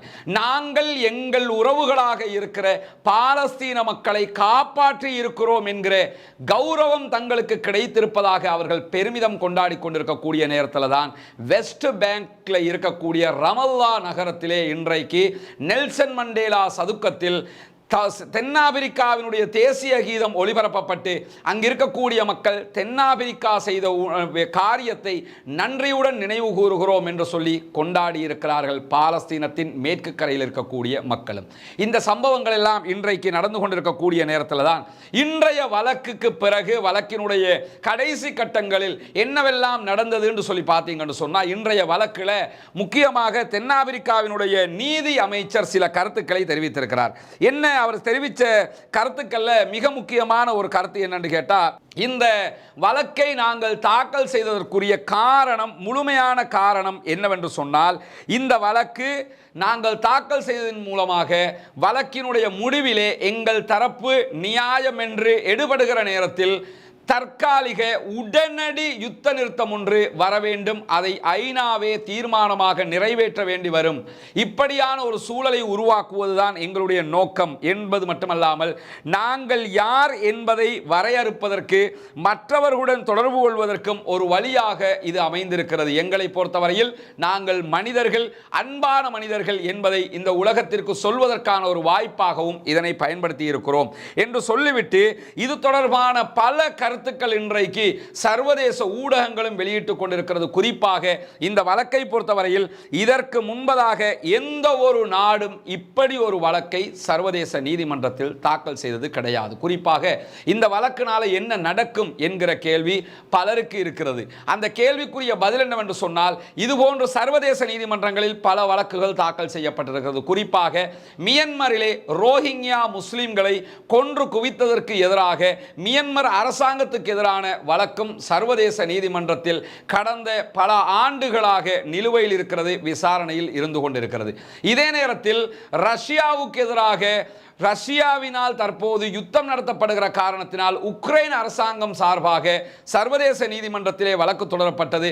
அந்த வழக்கிலையும் தீர்ப்புகள் வழங்கப்பட்டு உக்ரைனுக்கு எதிராக ரஷ்யா செய்கிற தாக்குதல்கள் பிழை, அது நிறுத்தப்பட வேண்டும் என்கிற தீர்ப்புகள் வழங்கப்பட்டாலும் அதை நிறுத்தாமல் செயல்படுத்தி கொண்டிருக்கிறது ரஷ்யா அரசாங்கம். ஆனால் அங்க உள்ள ஒரு காம்ப்ளிகேட்டடான விஷயம் என்னன்னு கேட்டா, அந்த வழக்கை பொறுத்தவரையில் அது நேரடியாக அவர்கள் தங்களுடைய நாட்டுக்கு தாக்குதல் நடத்தப்படுகிறது, எனவே நிறுத்துங்கள் என்று தொடர்ந்த ஒரு வழக்காக இருக்கிறது. உக்ரைன் தான் அந்த வழக்கை மெயின் ஸ்ட்ரீம்ல இருந்து தொடர்ந்து இருந்தார்கள். ஆனால் இங்க இந்த வழக்கை காசாவோ பாலஸ்தீன மக்களோ தொடரவில்லை, ஈவன் எந்த அரபு நாடுகளும் தொடரவில்லை. குறிப்பாக சவுத் ஆப்பிரிக்கா என்கிற சம்பந்தமே இல்லாமல் இருக்கக்கூடிய ஒரு நாடு இந்த வழக்கை தொடர்ந்திருக்கிறது. எனவே இந்த வழக்கில் ஒரு பெரிய திருப்பு முனை என்னன்னு கேட்டா, இந்த வழக்கில் தீர்ப்பு வழங்கப்படுகிற நேரத்தில் தீர்ப்பாக, அதாவது இந்த வழக்கு நீண்ட காலம் எடுப்பதற்கு வாய்ப்பு இருக்கிறது. பல ஆண்டுகள் இந்த வழக்கு விசாரணை செய்யப்படலாம். தீர்ப்பு என்று மொத்த தீர்ப்பு வழங்கப்படுவதற்கு முன்பதாக இந்த இடைக்காலமாக யுத்த நிறுத்தம் வர வேண்டும் என்பதுதான் சவுத் ஆப்பிரிக்காவுடைய கோரிக்கை. அதை நோக்கி இது நகர வேண்டிய நிர்பந்தம் இருக்கிறது என்பது முதல் விவகாரம். இதுல இந்த வழக்கில் ரெண்டு தரப்பையும் விசாரிச்சுட்டு ஐநா என்ன செய்ய வேண்டி வரும் என்று கேட்டால், உடனடியாக யுத்த நிறுத்தம் ஒன்றுக்கு ஐநாவே அழைப்பு விடுக்க வேண்டிய நிர்பந்தம் வரும். குறிப்பாக சர்வதேச நீதிமன்றத்தின் உத்தரவாக அது நடப்பதற்கான வாய்ப்புகள் இருக்கிறது. அது நடக்க வேண்டும் என்று அல்லாஹ்விடத்தில் பிரார்த்தனை செய்யுங்கள். அதே மாதிரி நம்ம பார்த்தோம் என்று சொன்னா, இந்த மாதிரியான ஒரு ஜினசைட் நடந்திருக்கிறது என்கிற வழக்கை இப்படி ஆதாரங்களோடு இதுவரைக்கும் உலகத்தில் எந்த நாடுகளும் தொடரவில்லை என்கிற செய்தியும் இன்றைக்கு வெளியாகி இருக்கிறது. அதே மாதிரி அடுக்கடுக்காக இந்த வழக்கை நீங்க கவனிச்சீங்கன்னா, அடுக்கடுக்கான ஆதாரங்களை சவுத் ஆப்பிரிக்கா சமர்ப்பித்தது. படிப்படியாக அழகாக கோர்வையாக கொண்டு வந்தார்கள். அதற்கு பிறகு என்ன, அதற்கு பிறகு என்ன, அதற்கு பிறகு என்ன என்று புருவம் உயர்த்தி பார்க்கிற அளவுக்கு அவர்களுடைய நடவடிக்கைகள் இருந்தது மட்டுமல்லாமல், மிகவும் அழுத்தம் திருத்தமான வாதங்களை முன்வைத்திருக்கிறார்கள் என்கிற கருத்துக்கள் இன்றைக்கு சர்வதேச மட்டத்திலே பேசப்படுகிற அதே நேரத்தில் சர்வதேச சட்ட நிபுணர்களுடைய கூற்று பிரகாரம் இது மிக மிக வலுவான ஒரு வழக்கு என்று இன்றைக்கு அல் ஜசீரா கோடிட்டு காட்டியிருக்கிறது. இந்த வழக்கு சர்வதேச சட்ட வல்லுநர்களுடைய கருத்து பிரகாரம் மிக வலுவான ஒரு வழக்கு என்பது மட்டுமல்லாமல் தென்னாப்பிரிக்கா அரசு அவசரகால தடை உத்தரவை கோருவதுதான் இங்குள்ள முக்கியமான விவகாரமாக பார்க்கப்படுவதாக சர்வதேச வல்லுநர்கள் சொல்லுகிற அதே நேரத்தில் இனப்படுகொலை பல ஆண்டுகளாக இந்த விசாரணை நீடிக்கலாம், ஆனால் இடைக்கால யுத்த நிறுத்தம் அவசரமாக கொண்டு வர வேண்டிய நிர்பந்தம் ஏற்படலாம் என்பது இதிலே மிக முக்கியமான விவகாரமாக பார்க்கப்படுவது மட்டுமல்லாமல் இன்றைக்கு இது தொடர்பாக காசா மக்கள் என்ன சொல்லுகிறார்கள் என்பதையும் அல் ஜசீரா கோடிட்டு காட்டுகிறார்கள். காசா மக்களை பொறுத்தவரையில் அவர்கள் சொல்லியிருக்கக்கூடிய செய்திகள் என்னென்று சொன்னால், எங்களுடைய இதயங்களை தென்னாப்பிரிக்கா வென்றுவிட்டது என்று சொல்லியிருக்கிறார்கள். அல்ஹம்துலில்லாஹ், அவர்களுடைய இதயங்களை மட்டுமல்ல, உலகத்தில் மனிதநேயத்தை விரும்புகிற அத்தனை பேருடைய இதயங்களையும் வென்றிருக்கிறது தென்னாப்பிரிக்கா என்றால் அது மிகையல்ல. இன்றைக்கு தென்னாப்பிரிக்கா எந்த இடத்திற்கு போயிருக்கிறது என்பதை சர்வதேச ஊடகங்கள் பேசிக்கொண்டிருக்கிறது. குறிப்பாக தென்னாப்பிரிக்காவுக்கு மனிதநேயத்தை விரும்புகிற ஒவ்வொரு நாடுகளுக்கு ஒவ்வொன்றுக்கு சுற்றுலா செல்லுகிறவர்கள் இனிமேல் தென்னாப்பிரிக்கா என்றால் மனிதநேய மக்களை போய் பார்த்துவிட்டு வருவோம் என்கிற எண்ணத்தில் பல பேர் சவுத் ஆப்பிரிக்காவுக்கு சுற்றுலா போவதற்கு வாய்ப்பு இருக்கிறது என்று இன்றைக்கு சர்வதேச மட்டத்தில் பேசப்படுகிறது. உண்மையும் அதுதான். அந்த மக்களை போய் பார்த்துவிட்டு வருவதற்கே பல பேர் ஆசைப்படுகிற அளவுக்கு அவர்கள் சர்வதேசமே திரும்பி பார்க்கிற ஒரு மனிதநேயம் மிக்க காரியத்தை செய்து முடித்திருக்கிறார்கள். தென்னாப்பிரிக்காவினுடைய வழக்கறிஞர்கள் காசா மக்களுடைய இதயங்களையும் மனதையும் பற்றி பேசியிருக்கிறார்கள். காசா மக்கள் என்ன நினைத்து கொண்டிருந்தோமோ, இங்கு என்ன நடந்து கொண்டிருக்கிறதோ அதை மிக கவனமாக துல்லியமாக 100% ஆதாரங்களோடு சொல்லி இருக்கிறார்கள் என்கிறார்கள் காசாவை சேர்ந்த அப்பாவி பொதுமக்கள் என்று இன்றைக்கு அல் ஜசீரா அந்த செய்திகளை தொகுப்பாக வழங்கியிருப்பது மட்டுமல்லாமல் இந்த வழக்கு ஐநா பாதுகாப்பு கவுன்சிலை எட்டியதற்கு பிறகு அமெரிக்கா ஒருவேளை வீட்டோவை பயன்படுத்துவதற்கு வாய்ப்பு இருக்கிறது என்கிற உண்மை உலகத்திற்கு தெரிந்தாலும் இந்த விவகாரத்தில் வீட்டோவை பயன்படுத்தி இந்த வழக்கை ஒன்றுமில்லாமல் செய்வதற்கு அமெரிக்கா எத்தனித்தாலும் சர்வதேசத்திற்கு நாங்கள் படுகிற கஷ்டங்களை ஆதாரத்தோடு ஒப்புவித்தார்கள், அதுவே எங்களுக்கு போதும் என்கிற நிலையில் காசா மக்கள் இருக்கிறார்கள். அதே போன்று நீங்க பார்த்தீங்கன்னு சொன்னா சிறந்த சட்டத்தரணிகள் குழு சிறப்பான தொகுப்பு அவல நிலைகளை அழகாக அவர்கள் கொண்டு வந்து ஆதாரங்களோடு ஒப்புவித்தது எல்லாம் எங்களை ஆச்சரியத்தில் ஆழ்த்தி இருக்கிறது என்கிறார்கள் காசாவை சேர்ந்த அப்பாவி பொதுமக்கள். இன்றைக்கு அவர்களும் இந்த வழக்கு விசாரணையை கொண்டாடி கொண்டிருக்கிறார்கள் என்பதுதான் உண்மையாக இருக்கிறது. வழக்கு விசாரணையில் கலந்து கொண்டிருக்கக்கூடிய அந்த தென்னாப்பிரிக்கா சார்ந்த அறிஞர்கள் குழுவை நீங்கள் பார்க்க முடியும். அவர்களுடைய அதாவது சட்டத்துறை அமைச்சர், நீதி அமைச்சர் தான் உரையாற்றி கொண்டிருக்கிறார். மற்றவர்களை எல்லாம் நீங்கள் பார்க்க முடியும். அவர்களுடைய சட்டத்துறையை சேர்ந்தவர்கள் தான் இவர்கள். இன்றைக்கு படிப்படியாக அந்த வாதங்களை அவர்கள் முன்வைத்து நிறுவியிருக்கிறார்கள். இந்த நேரத்தில் என்னன்னு கேட்டால், சவுத் ஆப்பிரிக்கா ஏன் ஹமாஸுக்கு எதிராக நீதிமன்ற உத்தரவை கோரவில்லை என்கிற ஒரு கேள்வி இருக்கிறது. அவங்க ஹமாஸும் அக்டோபர் 7 தாக்குதல் நடத்தினாங்களே, அப்படி இருக்கும்போது ஹமாஸுக்கு எதிராக ஏன் சவுத் ஆப்பிரிக்கா நீதிமன்ற உத்தரவை கோரவில்லை என்றால் அதற்கு 2 பதில்கள் சொல்லப்படுகிறது.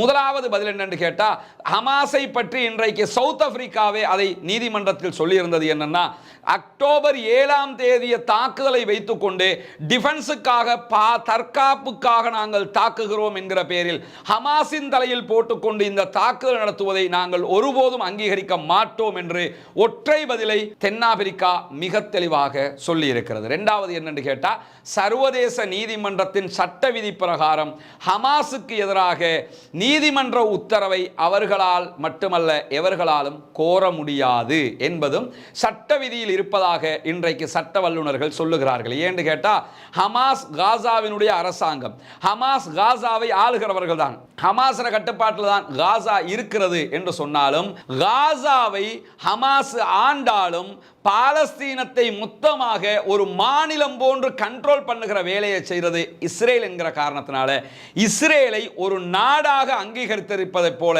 பாலஸ்தீனத்தை சர்வதேச மட்டத்தில் முழு பலம் பொருந்திய ஒரு நாடாக ஐநாவோ எந்த நாடுகளோ இதுவரை அங்கீகரிக்காத காரணத்தினால அங்கிருந்து போராடக்கூடிய அங்கிருந்து தாக்குதல் நடத்தக்கூடிய ஹமாஸ் குழுவினரை சட்ட ரீதியாக இன அழிப்பு செய்தார்கள் என்கிற குற்றச்சாட்டை சுமத்த முடியாது என்கிற செய்தியும் சொல்லப்பட்டிருக்கிறது. எனவே நாளைய வழக்கில் ஹமாஸ் அக்டோபர் 7ஆம் தேதி எங்கள் மக்களை தாக்கினார்கள் என்கிற வாதத்தை இஸ்ரேல் முன்வைத்தாலும் அது வாதமாக நிற்காது, பேச்சுக்கு சொல்லலாம், நிற்காது என்கிறார்கள் சட்ட வல்லுநர்கள். இதுவும் ஹமாஸுக்கு எதிராகவும் சவுத் ஆப்பிரிக்கா பேசாமல் விட்டதற்கான 2 காரணங்களில் ஒன்றாக சொல்லப்படுகிறது. நினைத்தாலும் பேச முடியாது, ஆனால் அவர்கள் நினைக்கவும் இல்லை என்பதும் இந்த இடத்துல நம்ம கவனிக்க வேண்டிய ஒரு விவகாரமாக இருக்கும்போது இஸ்ரேல் என்ன சொல்லி இருக்கிறாங்க இன்றைய வழக்கு சம்பந்தமாக என்று பார்க்கும்போது, இந்த வழக்கு ஆரம்பிக்கப்படும் போதே இஸ்ரேல் தரப்புல பேசிய இஸ்ரேலுடைய ஐநாவுக்கான அம்பாசிடர் என்ன சொன்னார் என்று சொன்னா, இந்த வழக்கு பேஸ்லெஸ் வழக்கு என்று சொன்னார். இந்த வழக்கை பொறுத்தவரையில் இது பேஸ்லெஸ் கேஸ், இந்த கேஸுக்கு எந்த ஒரு அடிப்படையும் இல்லை என்று சொன்னார். அதற்கு பிறகுதான் ஆதாரத்துக்கு மேல ஆதாரத்தை போட்டு இந்த பாடுற அடிப்படை என்று சொல்லி வாதத்தை வைக்க முன்னாடியே வக்கனையா வந்து பேச வந்தா விட்டுட்டு சும்மா இருப்பானா? எல்லாத்துக்கும் மேல சவுத் ஆப்பிரிக்காவை பத்தி இவன் யோசிச்சிருக்க வேணாமா? இவன் அடுத்தவனை அடிச்சு அடிச்சு அடிச்சு அடிச்சே பழக்கப்பட்டவன். சவுத் ஆப்பிரிக்கா மக்கள் அடி வாங்கி வாங்கி வாங்கி வாங்கியே பழக்கப்பட்டவங்க. எங்க போய் எந்த சட்ட நுணுக்கத்தை எங்க வைக்கணும், எப்படி பேசணுங்கிறதெல்லாம் அனுபவ ரீதியாக பல ஆண்டுகள் படித்து கொண்டவர்கள். தாங்களே போராடி தங்களுடைய நாட்டை மீட்டவர்கள். அடுத்தவனுடைய நாட்டை போய் அல்ல கைகளாக போய் அபகரித்து கொண்டவர்கள் அல்ல. இஸ்ரேலை போன்று அடுத்தவன் நாட்டை அபகரித்து வைத்துக் கொண்டு அவனையே கொன்று குவித்தவர்கள் அல்ல. அவர்கள் தங்களுடைய நாடு தங்களுக்கு வேண்டும் என்று போராடி வென்றவர்கள். சட்ட நுணுக்கங்களை அச்சியசலாக படித்து வந்து பாடம் நடத்தி இருக்கிறார்கள் ஐநாவுக்கே என்பதுதான் யதார்த்தமான உண்மை. அப்படி இருக்கும்போது என்ன சொன்னாங்கன்னா, அது பேஸ்லெஸ் கேஸ் என்றார்கள் ஆரம்பமாக. இப்பொழுது வழக்கில் இருக்கக்கூடிய ஆதாரங்களை அத்தனையும் அள்ளி போட்டு புட்டு புட்டு வச்சு நீ செய்தது முழுக்க அநியாயம் என்பதை எந்த ஒரு சந்தேகமும் இல்லாமல் நிரூபித்ததற்கு பிறகு இறுதியாக இஸ்ரேல் இன்றைக்கு சொல்லியிருக்கக்கூடிய செய்தி என்னன்னு கேட்டா, சவுத் ஆப்பிரிக்கா ஹமாஸினுடைய சட்டப்பிரிவாக செயல்பட்டிருக்கிறது என்று சொல்லி இருக்கிறார்கள். இத்தோட நீங்க காலி ராஜாங்கிறது திட்ட தெளிவா புரிஞ்சிருக்கிறா இல்லையா? அதாவது சவுத் ஆப்பிரிக்கா முழுக்க முழுக்க ஹமாஸை டிஃபெண்ட் பண்ணியிருக்கிறாங்க. ஹமாஸினுடைய அதாவது சட்டப்பிரிவு மாதிரி முழுக்க முழுக்க செயல்பட்டு இருக்கிறாங்க அப்படின்னு சொல்லி அவங்க சொல்றதுலேருந்து என்ன தெரிய வருதுன்னு கேட்டால், அவ்வளவு தூரம் அடி வாங்கியிருக்கிறாங்க, சட்ட ரீதியாக வாங்கி கட்டியிருக்கிறார்கள். சர்வதேசமே பார்த்திருக்கிறது இன்றைக்கு இஸ்ரேலுடைய லட்சணம். நாளைக்கு சர்வதேசம் இஸ்ரேலுடைய பதில்களை பார்க்கும்போது அவர்களுடைய கேவலம் இன்னும் தெரிய வரும். இன்ஷா அல்லாஹ் அதையும் எதிர்பாருங்கள். தனி வீடியோவாக இதே போன்று அதையும் நம்ம வெளியிடுவோம். அப்போ உங்களுக்கு தெரியும். இப்படியான நேரத்தில் இன்றைக்கு என்னவெல்லாம் நடக்கிறது என்கிற செய்திகளை நம்ம தெரிஞ்சு கொள்ள வேண்டியிருக்கிறது. மொரோக்கோ, கென்யா, சவுத் ஆப்பிரிக்கா போன்ற ஆப்பிரிக்க நாடுகளில் இருக்கக்கூடிய இளைஞர்கள் இஸ்ரேலுடைய அனைத்து தயாரிப்புகளையும் பாய்காட் பண்ணுவோம் என்கிற முடிவை எடுத்திருக்கிறார்கள். மொரோக்கோ லைனுக்கு வந்துட்டாங்க. மொரோக்கோ, கென்யா, சவுத் ஆப்பிரிக்கா இஸ்ரேலுடைய தயாரிப்புகளை பாய்காட் பண்ண போகிறோம் என்கிற நிலைக்கு வந்து விட்டார்கள். இன்னும் இஸ்ரேலுடைய தயாரிப்புகளை நிர்பந்தம் என்கிற பெயரில் காரணமில்லாமல் பயன்படுத்தக்கூடியவர்கள் இவர்களிடமிருந்து பாடம் படித்துக் கொள்ளுங்க. நம்ம ஆரம்பத்திலிருந்து சொல்றது தான், சில பொருட்களை நம்மால் தவிர்க்க முடியாமல் இருக்கும். அதற்கு வேறு ஒரு சாய்ஸ் இருக்காது. ஆனால் பல பொருட்களுக்கு சாய்ஸ் இருக்கும். இந்த சிக்கன் இல்லைன்னா அந்த சிக்கன், இந்த பர்கர் இல்லைன்னா அந்த பர்கர் என்கிற ஒரு நிலை இருக்கும். எனவே இதை விட்டு விட்டு அது இந்த ட்ரிங்க்ஸ் இல்லைன்னா அந்த ட்ரிங்க்ஸ் இருக்கும். இந்த ட்ரிங்க்ஸை தான் நம்ம குடிக்கணுங்கிறது அல்ல, அந்த ட்ரிங்க்ஸை குடிச்சிட்டு போயிடலாம்னா அப்படி மாற்று பாவனைக்கு பழக்கப்படுங்கள். அப்படி பழக்கப்படுவது இஸ்ரேலை மொத்தமாக சர்வதேச மட்டத்தில் அவர்களுடைய புறக்கணிப்புகளை உறுதிப்படுத்துவதற்கு காரணமாக அமைந்துவிடும். மொரோக்கோ, கென்யா, அதே போன்று சவுத் ஆப்பிரிக்கா மக்கள் தற்போது அதற்கு தயாராகி இருக்கிறார்கள் என்கிற மகிழ்ச்சிகரமான செய்தி இன்றைக்கு வெளியாகி இருக்கிறது.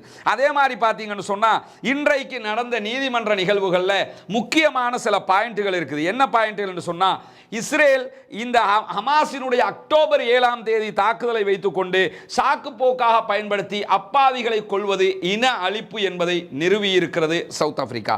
அதே மாதிரி பார்த்தீங்கன்னா, காசாவில் ராணுவ நடவடிக்கைகளை நிறுத்தி வைப்பது உள்ளிட்ட அவசர நடவடிக்கைகளுக்கு சர்வதேச நீதிமன்றம் உத்தரவிட வேண்டும் என்று கோரிக்கை வைத்திருக்கிறது சவுத் ஆப்பிரிக்கா. இதெல்லாம் இன்னைக்கு இருக்கக்கூடிய கீ நோட், மிக முக்கியமான பகுதிகள் அல்லாஹ்வுடைய உதவியில்.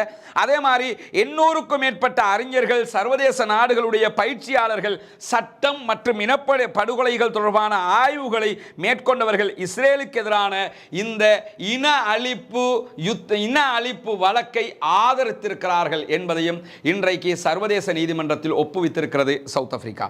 அதே மாதிரி பார்த்தீங்கன்னு சொன்னா காசா மீது இஸ்ரேல் குறைந்தது 200,000 பவுண்டு குண்டுகளை போட்டிருக்கிறது என்பதையும் ஆதாரத்தோடு நிரூபித்து முடித்திருக்கிறது. ஒரு குண்டு 2000 பவுண்டு, ஏற்கனவே நான் சொன்னதை போல 950 கிலோ கொண்ட 200 குண்டுகளை போட்டிருக்கிறார்கள் அந்த அப்பாவிகள் மீது என்பதை ஆதாரத்தோடு நிரூபித்து செவிட்டில் அடிச்சு நிறுத்தி இருக்கிறாங்க தென்னாப்பிரிக்கா. அதே மாதிரி பார்த்தீங்கன்னு சொன்னா இன்றைக்கு நடந்த வழக்கில் நடந்த இன்னொரு முக்கியமான விஷயம், காசாவில் இருக்கக்கூடிய பொதுமக்களை வேண்டுமென்றே கண்மூடித்தனமாக குறிவைத்து இஸ்ரேல் தொடர்ந்து தாக்குதல் நடத்தி வருகிறது என்பதை ஆதாரத்தோடு நிரூபித்திருக்கிறார்கள் சவுத் ஆப்பிரிக்க அறிஞர்கள். அதே மாதிரி காசாவில் குண்டுகளால் இறப்பதை விட அதிகமான பொதுமக்கள் வறுமையால் இறப்பதற்கு இஸ்ரேல் தள்ளிக் கொண்டிருக்கிறது என்பதை ஆதாரத்தோடு நிரூபித்திருக்கிறார்கள் தென்னாப்பிரிக்காவினுடைய சட்ட வல்லுநர்கள். அதே மாதிரி பார்த்தீங்கன்னு சொன்னா தென்னாப்பிரிக்காவை பிரதிநிதித்துவப்படுத்துகிற வழக்கறிஞர்கள் காசாவில் அப்பாவி பொதுமக்கள் யாரும் இல்லை என்று இஸ்ரேலிய இராணுவத்தினர் வெளிப்படையாக கூறி வருகிறார்கள். இது மிகப்பெரிய இன அழிப்புக்கான ஆதாரம். காசாவில் எந்த ஒரு அப்பாவிகளும் கிடையாது, அவர்கள் அத்தனை பேரும் பயங்கரவாதிகள். அங்கே இருக்கக்கூடிய குழந்தைகள், சிறுவர்கள், பெரியவர்கள், முதியவர்கள் அத்தனை பேரும் பயங்கரவாதிகள் என்று இஸ்ரேலிய கொடூர இராணுவம் சொல்கிறது. எனவே இது இன அழிப்புக்கான மிகப்பெரிய சான்று என்பதை ஆதாரத்தோடு நிரூபித்திருக்கிறார்கள் அந்த சட்ட அறிஞர்கள். அதே நேரத்தில் காசாவை வரைபடத்தில் இருந்தே இல்லாமல் ஆக்கிவிட்டு இஸ்ரேல் தான் அத்தனையும் என்கிற ஒரு நிலையை உண்டாக்க வேண்டும் என்று இஸ்ரேலுடைய பாராளுமன்றம் நெசட்டில் அவர்களுடைய பாராளுமன்ற உறுப்பினர்கள் பலமுறை பேசியிருக்கிறார்கள் என்கிற ஆதாரத்தை காட்டியிருக்கிறார்கள் தென்னாப்பிரிக்காவினுடைய அறிஞர்கள் குழு. இதுவும் அவர்கள் இன அழிப்பு செய்கிறார்கள் என்பதை நிரூபிக்கக்கூடிய ஒரு சான்றாக இருக்கிறது.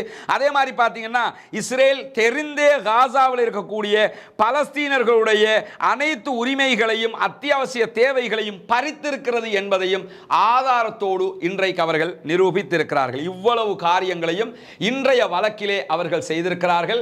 அவர்கள் செய்ததற்கான ஒரே காரணம் என்னென்று கேட்டால், நாங்களும் மனிதர்கள், காசாவை சேர்ந்த மக்களும் மனிதர்கள், எனவேதான் இந்த காரியத்தில் நாங்கள் ஈடுபட்டோம் என்று சொல்லி ஒரு சைலண்டான புரட்சியை நடத்தி முடித்திருக்கிறது சவுத் ஆப்பிரிக்காவும் அவர்களுடைய தலைமைத்துவங்களும் என்பதுதான் மிக முக்கியமானது. இந்த நேரத்தில் நமக்கெல்லாம் தெரியும், இன்றைய தினமும் நேற்றைய தினமும் சவுத் ஆப்பிரிக்கா அரசாங்கத்தினால் சர்வதேச நீதிமன்றத்தில் சமர்ப்பிக்கப்பட்ட வழக்கு விசாரணைக்கு எடுத்துக்கொள்ளப்பட்டது. நேற்றைய தினம் அனைத்து ஆதாரங்களையும் கொட்டி இஸ்ரேல் அநியாயம் செய்கிறது, படுகொலை செய்கிறது, இன அழிப்பு செய்கிறது என்பதை அழகாக நிறுவி முடித்தது சவுத் ஆப்பிரிக்காவினுடைய அரசாங்கம். இதே நேரத்தில் அதற்கு பதிலளிக்கிற விதமாக இன்றைய நாள் இஸ்ரேலுக்கான வாய்ப்பாக வழங்கப்பட்டிருந்தது. அதிலே அவர்கள் தாங்கள் குற்றமற்றவர்கள் என்பதை நிரூபிக்க வேண்டும், அந்த வாதங்களை முன்வைக்க வேண்டும் என்றுதான் அந்த வாய்ப்பு அவர்களுக்கு கொடுக்கப்பட்டது. ஆனால் உண்மையில் நடந்தது என்னவென்று சொன்னால், ஒரு குறிப்பை எடுத்துக்கொண்டு வந்து மீண்டும் மீண்டும் அத்தனை பேரும் மாறி மாறி அதையே சொன்னார்களே தவிர எந்த விதமான ஆதாரங்களையோ எந்த விதமான நியாயங்களையோ அவர்களால் முன்வைக்க முடியாமல் போய்விட்டது. சர்வதேச நீதிமன்றத்தில் தற்போது அசிங்கப்பட்டு கேவலப்பட்டு தலைகுனிவோடு நிற்கிறது இஸ்ரேல் என்பது வெளியாகி இருக்கக்கூடிய உண்மையாக இருக்கிற இந்த நேரத்தில் இன்றைக்கு சர்வதேச நீதிமன்றத்தில் என்ன நடந்தது என்பதை நாம் பார்க்க இருக்கிறோம். இன்றைக்கு சர்வதேச நீதிமன்றத்தில் இஸ்ரேல் தன்னுடைய தரப்பு நியாயங்களை சொல்ல முடியும் என்கிற வாய்ப்பு அவர்களுக்கு கொடுக்கப்பட்டிருந்தது. அந்த வாய்ப்பை பயன்படுத்தி இஸ்ரேல் இன்றைக்கு பேச ஆரம்பித்திருந்தது. குறிப்பாக இஸ்ரேலுடைய இந்த விவகாரத்தில் சவுத் ஆப்பிரிக்காவுக்கு அரபு நாடுகள் பல நாடுகளும் சப்போர்ட்டாக இருந்தாலும் குறிப்பான முக்கியமான சப்போர்ட்டை கொடுத்திருக்கிற ஒரு நாடு டர்க்கி. அதாவது அர்துகான் தலைமையில் துருக்கி என்ன செஞ்சிருக்கிறாங்கன்னா இந்த விவகாரத்தில் இஸ்ரேல் இன அழிப்பை செய்துதான் இருக்கிறது என்று எக்ஸ்ட்ரா ஆதாரங்களை சர்வதேச நீதிமன்றத்திற்கு சமர்ப்பித்தது மட்டுமல்லாமல் இன்றைக்கு துருக்கியினுடைய அதிபர் எர்துகான் வெளியிட்டிருக்கக்கூடிய ஒரு முக்கியமான அறிவிப்பு என்னன்னு கேட்டா, சர்வதேச நீதிமன்றத்தால் இஸ்ரேல் நிச்சயமாக தண்டிக்கப்படும் அப்படின்னு சொல்லி அடிச்சு சொல்லி இருக்கிறார் எர்துகான். பொறுத்திருந்து பார்ப்போம். எர்துகான்ங்கிறவர் குழந்தை பிள்ளை கிடையாது. அவர் ஒரு அனுபவம் வாய்ந்த அரசியல்வாதிங்கிறதும் எந்த மாற்று கருத்தும் கிடையாது. பலமுறை நாட்டின் ஜனாதிபதியாக பிரதமராக தெரிவு செய்யப்பட்டவர், ஒரு மூத்த அரசியல் தலைவர், சர்வதேச அரசியல் விற்பனர் என்கிற பல ரால் அவருக்கு இருக்கிறது. எனவே அவர் சொல்றாரு, இந்த முறை அவர்கள் கண்டிப்பாக தண்டிக்கப்படுவதற்கு வாய்ப்பு இருக்கிறது. அதற்கான ஆதாரங்களை நாங்களும் சமர்ப்பித்திருக்கிறோம். தென்னாப்பிரிக்காவினுடைய வழக்குக்கு அது மிக ஒத்துழைப்பாகவும் இருக்கும் என்று சொல்லி இருக்கிறது துருக்கி. இப்படியான நேரத்தில் தான் இன்றைக்கு நடைபெறுகிற பல முக்கியமான வழக்குக்கு முன்பதாக பல முக்கியமான செய்திகள் நடைபெற்றது. அந்த முக்கியமான செய்திகள்ல இவரை பற்றிய ஒரு செய்தி மிக முக்கியமானது. இவர் யாருன்னு கேட்டா, இஸ்ரேலுடைய எம்பிக்கள்ல ஒருவர், அதாவது ஆஃபர் காசிஃப் என்பவர் இவருடைய பெயர். இவரும் இஸ்ரேலை சேர்ந்தவர், இஸ்ரேலிய பாராளுமன்ற நெசட் உறுப்பினர். இவர் செய்திருக்கக்கூடிய ஒரு முக்கியமான காரியம் என்னன்னு கேட்டா, ஆம், இஸ்ரேல் ஜினசைட் செய்திருக்கிறது, இன அழிப்பு செய்திருக்கிறது என்று சொல்லி சர்வதேச நீதிமன்றத்திற்கு தன்னுடைய ஒப்புதல் வாக்குமூலத்தை இஸ்ரேலில் இருந்துகிட்டே கொடுத்திருக்கிறாரு. மிக முக்கியமான தைரியசாலி. இவர் யார், இவருடைய பின்னணி என்ன என்பதை தனியான ஒரு வீடியோவாக நான் போட இருக்கிறேன். இன்ஷா அல்லாஹ் அதுல நீங்க பாத்துக்கிறீங்க. ஆனா இவர் இன்றைக்கு இப்படி ஒரு மிக முக்கியமான சாதனையையும் செய்திருக்கிறார் என்பது இந்த இடத்துல கவனிக்க வேண்டி இருக்கிறது. அது மட்டுமல்லாமல் இந்த வழக்கை நீங்க எடுத்துக்கிட்டீங்கன்னு சொன்னா, இந்த சர்வதேச நீதிமன்ற விசாரணைகளை பொறுத்தவரையில இந்த விசாரணைகள்ல சுமார் 15 வழக்கறிஞர்கள் கலந்து கொள்கிறார்கள். 15 வழக்கறிஞர்கள். அவர்கள் யார், எந்த நாட்டை சேர்ந்தவர்கள் என்கிற தகவல்கள் இதிலே அடங்கப்பட்டிருக்கிறது. நீங்க பாத்தீங்கன்னா 1 2 3 4 5 15 பேர் இருக்கிறாங்க. இவர்களுக்கு மேலதிகமாக இஸ்ரேலில் இருந்து ஒரு நீதிபதியும் சவுத் ஆப்பிரிக்காவில் இருந்து ஒரு நீதிபதியும் கண்காணிப்பாளர்களாக நிறுத்தப்பட்டிருக்கிறார்கள். இதிலே முதலாவது இருப்பவர் யுஎஸ் சேர்ந்த நீதிபதி, ரஷ்யாவை சேர்ந்த ஒருவர், சைனாவை சேர்ந்த ஒருவர், France, Australia, Brazil, Germany, India, Jamaica, Japan, அதே போன்று Lebanon, Morocco, Slovakia, Somalia, Uganda, இப்படி 15 நாடுகளை சேர்ந்த நீதிபதிகள் குழுதான் இதை விசாரணையை நடத்தி கொண்டிருக்கிறது. இந்த 15 பேர்களும் 9 வருடங்களுக்கு ஒரு முறை தேர்வு செய்யப்படுவார்கள். இவர்களுடைய காலம் பிப்ரவரி மாதத்தோடு முடிவடைகிறது. அதுக்கு முன்னாடி அவர்கள் விசாரிக்கிற கடைசி வழக்காக இந்த வழக்கு தான் இருக்கிறது என்பதையும் நம்ம கவனிக்க வேண்டி இருக்கிறது. இப்படியான நேரத்தில் பாலஸ்தீனத்திற்கு ஆதரவாகவும் இஸ்ரேலுக்கு ஆதரவாகவும் நீதிமன்றத்திற்கு வெளியில இன்றைக்கு சில ஆர்ப்பாட்டங்களும் நடத்தப்பட்டது. இது பாலஸ்தீனத்திற்கு ஆதரவாக நடத்தப்பட்ட ஆர்ப்பாட்டங்களுடைய ஒரு காட்சி தான் இது. அதே மாதிரி இதை பார்த்தீங்கன்னா, இஸ்ரேலுக்கு ஆதரவாக நீதிமன்றத்திற்கு வெளியிலே சில பேர் குழுமி இருந்து ஆர்ப்பாட்டம் நடத்திய காட்சி. அதே நேரத்தில் இஸ்ரேலுக்கு எதிராக பாலஸ்தீனத்திற்கு ஆதரவாக நடத்திய காட்சிகள் இன்னொரு காட்சி இது.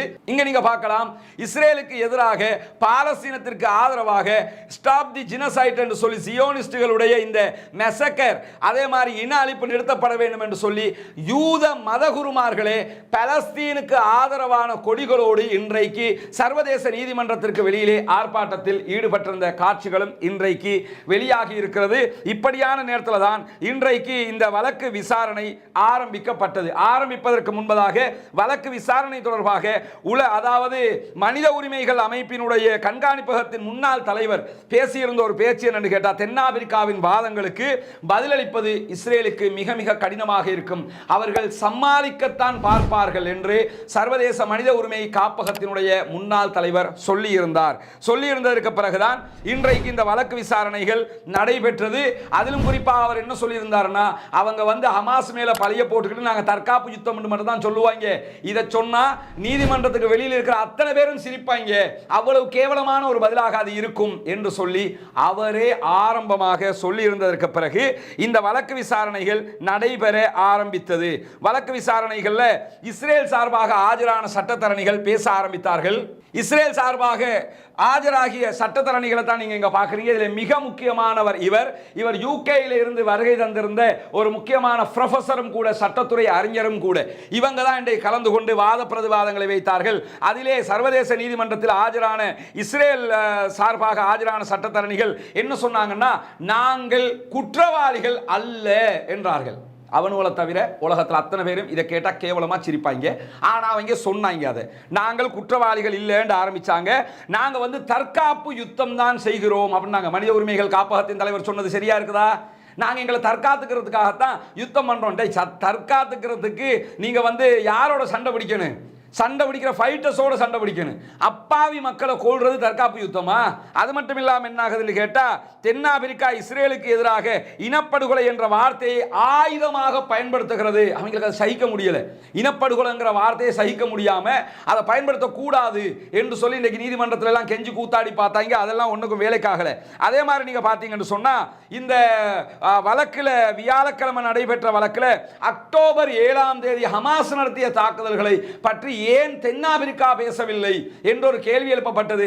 நாங்கள் ஹமாஸை பத்தி பேச வரல, நாங்க நீங்க செஞ்ச மெசக்கேரை பத்தி தான் பேச வந்திருக்கிறோம், நீங்க செஞ்ச இன அழிப்பை பத்தி தான் பேச வந்திருக்கிறோம், எனவே அதை பத்தி பேசுங்க அப்படின்னு சொல்லி கட் அண்ட் ரைட்டாக கன்னத்தில் அறைந்ததை போல தென்னாப்பிரிக்கா இஸ்ரேலுக்கு மண்டையில் குட்டி உட்கார வைத்து விட்டது. அதுக்கு பிறகு அந்த பேச்சு எடுக்க முடியல அவங்களால.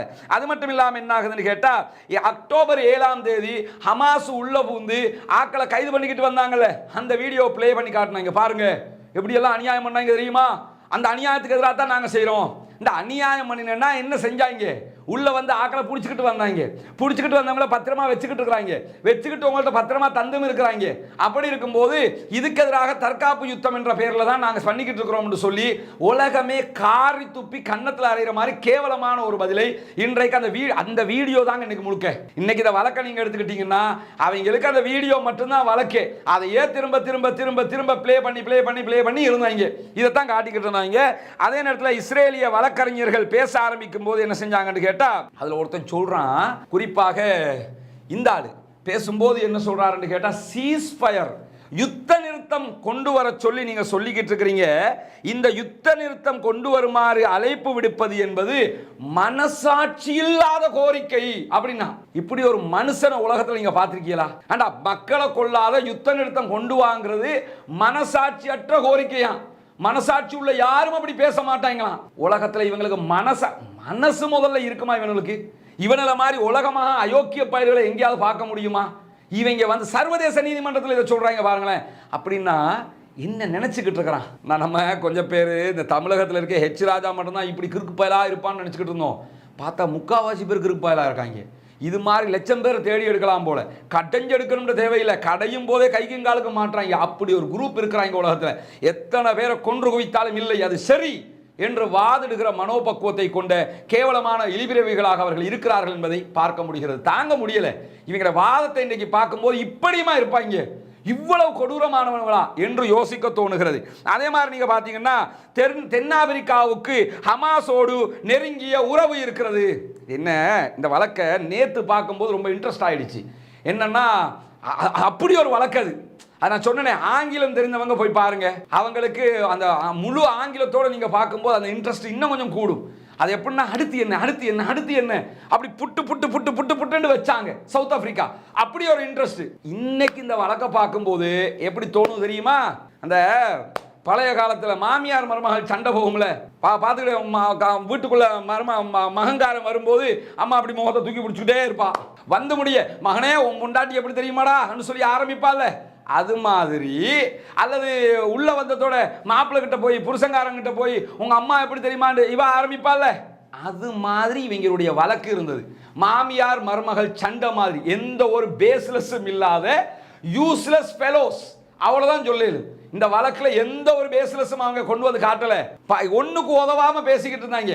அது மாதிரி வந்து என்ன செய்யறாங்கன்னு கேட்டா, வந்து என்ன தெரியுமா, உங்களுக்கும் அவங்களுக்கும் தொடர்பு, அவங்களுக்கு இவங்களுக்கும் தொடர்பு, அவன் அப்படி இவன் இப்படி இந்த பரணி பேசுவாங்க இல்லைங்க. என்ன செய்வாங்கன்னா, நோன்பு காலத்தில் அந்த ஒரு ஓரமாக உட்காந்து பேசிக்கிட்டு இருப்பாங்க, புறம் பேசுவாங்க. கூடி அவள் அப்படியாமே, இவள் இப்படியாமே எல்லாத்தையும் பேசிவிட்டு, இப்போ வாட்ஸ்அப்பில் அப்படி தானே பேசுறது, எல்லாத்தையும் பேசிவிட்டு கடைசியில் ஒருத்தர் உட்காந்து நோன்பு காலத்தில் நமக்கெல்லாம் எதுக்கு இந்த பலாய் பேசுகிற விஷயம் விட்டு போடுங்க அப்படிம்பாங்க. என்னமோ இவ்வளோ நேரமாக பேசுனது குர்ஆன் ஹதீஸ் மாதிரியும் அப்போ பேசுறது பலாய் மாதிரியும். அது மாதிரி இந்த குரூப் என்னன்னா, நீங்கள் அப்படி இல்லையா இப்படி இல்லையா அந்த மாதிரி பேசிக்கிட்டு இருக்காங்க. வந்து சொல்கிறாங்க, தென்னாப்பிரிக்காவுக்கும் ஹமாஸுக்கும் நெருங்கிய தொடர்பு இருக்குது. உலகத்தில் எத்தனையோ நாடுகள் வந்து ஹமாஸை பயங்கரவாத அமைப்புன்னு சொல்லியிருக்குது. நீங்கள் சொன்னீங்களா? ஏண்டா எத்தனை நாடு சொல்லியிருக்கு? நீ சொல்லிக்கிட்டு இருக்க தீவிரவாதி தாண்டா தீவிரவாதின்னு சொல்லிக்கிட்டு இருக்கிற. அவங்கள பத்தி அடுத்து அமெரிக்காக்காரன் சொல்றான் யோக்கிய பயல் பாருங்களேன், செம்பெடுத்து உள்ள வச்சிடணும். யோக்கியம் வர்றா செம்பெடுத்து உள்ள வைம்பாங்கல்ல, அது மாதிரி அமெரிக்காக்காரனுக்கான செம்பெடுத்து உள்ள வச்சிடணும் அவன் சொல்லிக்கிட்டு இருக்கிறான். ஜெர்மன்காரன் சொல்லலாமா வேணாமான்னு யோசிச்சுக்கிட்டு இருக்கிறான். பிரான்ஸ் சொல்லிக்கிட்டு இருக்கிறான். பிரிட்டன் சொல்லிக்கிட்டு இருக்கிறான். இவங்க தான் உலகமாக யோக்கியர்கள். இவங்க சொல்றாங்களா ஹமாஸ் தீவிரவாதின்னு சொல்லி, தென்னாப்பிரிக்கா சொல்ல மாட்டீங்களா? தென்னாப்பிரிக்காவை நோக்கி கேள்வி கேட்கறதுக்காக யோக்கியம் இருக்கா இவனுக்கு? கேவலங்கட்ட வயல்களுக்கு அவன் வந்து இன்றைக்கு அதை சொல்லிக்கிட்டு இருக்கான். நீங்க ஏன் சொல்ல மாட்டேங்கிறீங்க? நாங்க எதுக்குடா சொல்லணும்னு கேட்டாங்க. நாங்க எதுக்கு உனக்கு சொல்லணும்? சொல்ல மாட்டோம் போடா அப்படின்ட்டாங்க. நாங்க எதுக்கு அவங்கள தீவிரவாதிங்கன்னு? அவன் ஃப்ரீடம் ஃபைட்டர்ஸ். நாங்கள் இருந்த இடத்தில் ஹமாஸ் இருக்கிறது. அதுதான் சவுத் ஆப்பிரிக்காவினுடைய செப்பட்டல கொடுத்த பதில் அது. அப்படி அவர்கள் ஒரு ஒரு ஸ்ட்ராங்காக நிற்கிறாங்க. அதே மாதிரி என்ன சொல்றாங்கன்னு கேட்டா, இஸ்ரேலால வந்து இன்றைக்கு வைத்த ஒரு முக்கியமான வாதம் என்னன்னு கேட்டா, இஸ்ரேலுக்கும் ஹமாஸுக்கும் இடையில இருக்கக்கூடிய இந்த பிரச்சனையினால பாலஸ்தீனத்தில் பயங்கரமான பாதிப்புகள் ஏற்பட்டு கொண்டிருக்கிறது. ஹமாஸுக்கும் உனக்கும் பிரச்சனையா, பாலஸ்தீனத்துக்கும் உனக்கும் பிரச்சனையா? என்ன காட்ட பார்க்கறான்னா, ஹமாஸுக்கும் இஸ்ரேலுக்கும் சண்டையா, அதனால பாலஸ்தீனத்தில் பெரிய பிரச்சனை உண்டாகிட்டு இருக்குது. பிரச்சனையே பாலஸ்தீனம் தான்டா.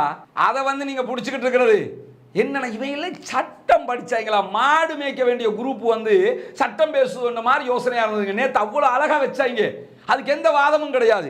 அதே மாதிரி இதெல்லாம் பாருங்க, இதெல்லாம் வாதமா? இது இதெல்லாம் பார்த்தா உங்களுக்கே சிரிப்பு வராதா? அதே மாதிரி என்ன ஆகுதுன்னு கேட்டா, காசா முழுக்க வந்து ஹமாஸ் வந்து தன்னுடைய ராணுவ நடவடிக்கைகளை நடத்தி கொண்டிருக்கிறது. அவங்களுக்கு நிறைய சொத்துக்கள் இருக்குது காசாவுல எல்லாம். காசா அவன் பூமிக்கும் போது காசாவுல சொத்து இருக்காம எங்க கானாவுல கொண்டு போய் சொத்தை வச்சுக்கிறவாங்க. இது எப்படி இவங்க லாயர் ஆனாங்கன்னு யோசிக்க வேண்டியிருக்குது. வாதமாம் இதெல்லாம். காசா முழுக்க ஹமாஸுக்கு நிறைய இடம் இருக்குது, ஹமாஸுடைய ராணுவம் இருக்கிறது. காசாவுல தான்டா ஹமாஸுடைய ராணுவம் இருக்கும், வேற எங்கடா இருக்க போகுது? அவன் நாடு அது. காசாவுல இருக்காம கானாவுல கொண்டு வைப்பானா, வேற எங்கேயாவது கொண்டு வைப்பானா? அது ஒரு வாதம்.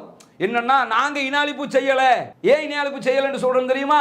காசாவுல ஹமாஸுடைய ராணுவம் இருக்கிறது. அல்லாஹு அக்பர்.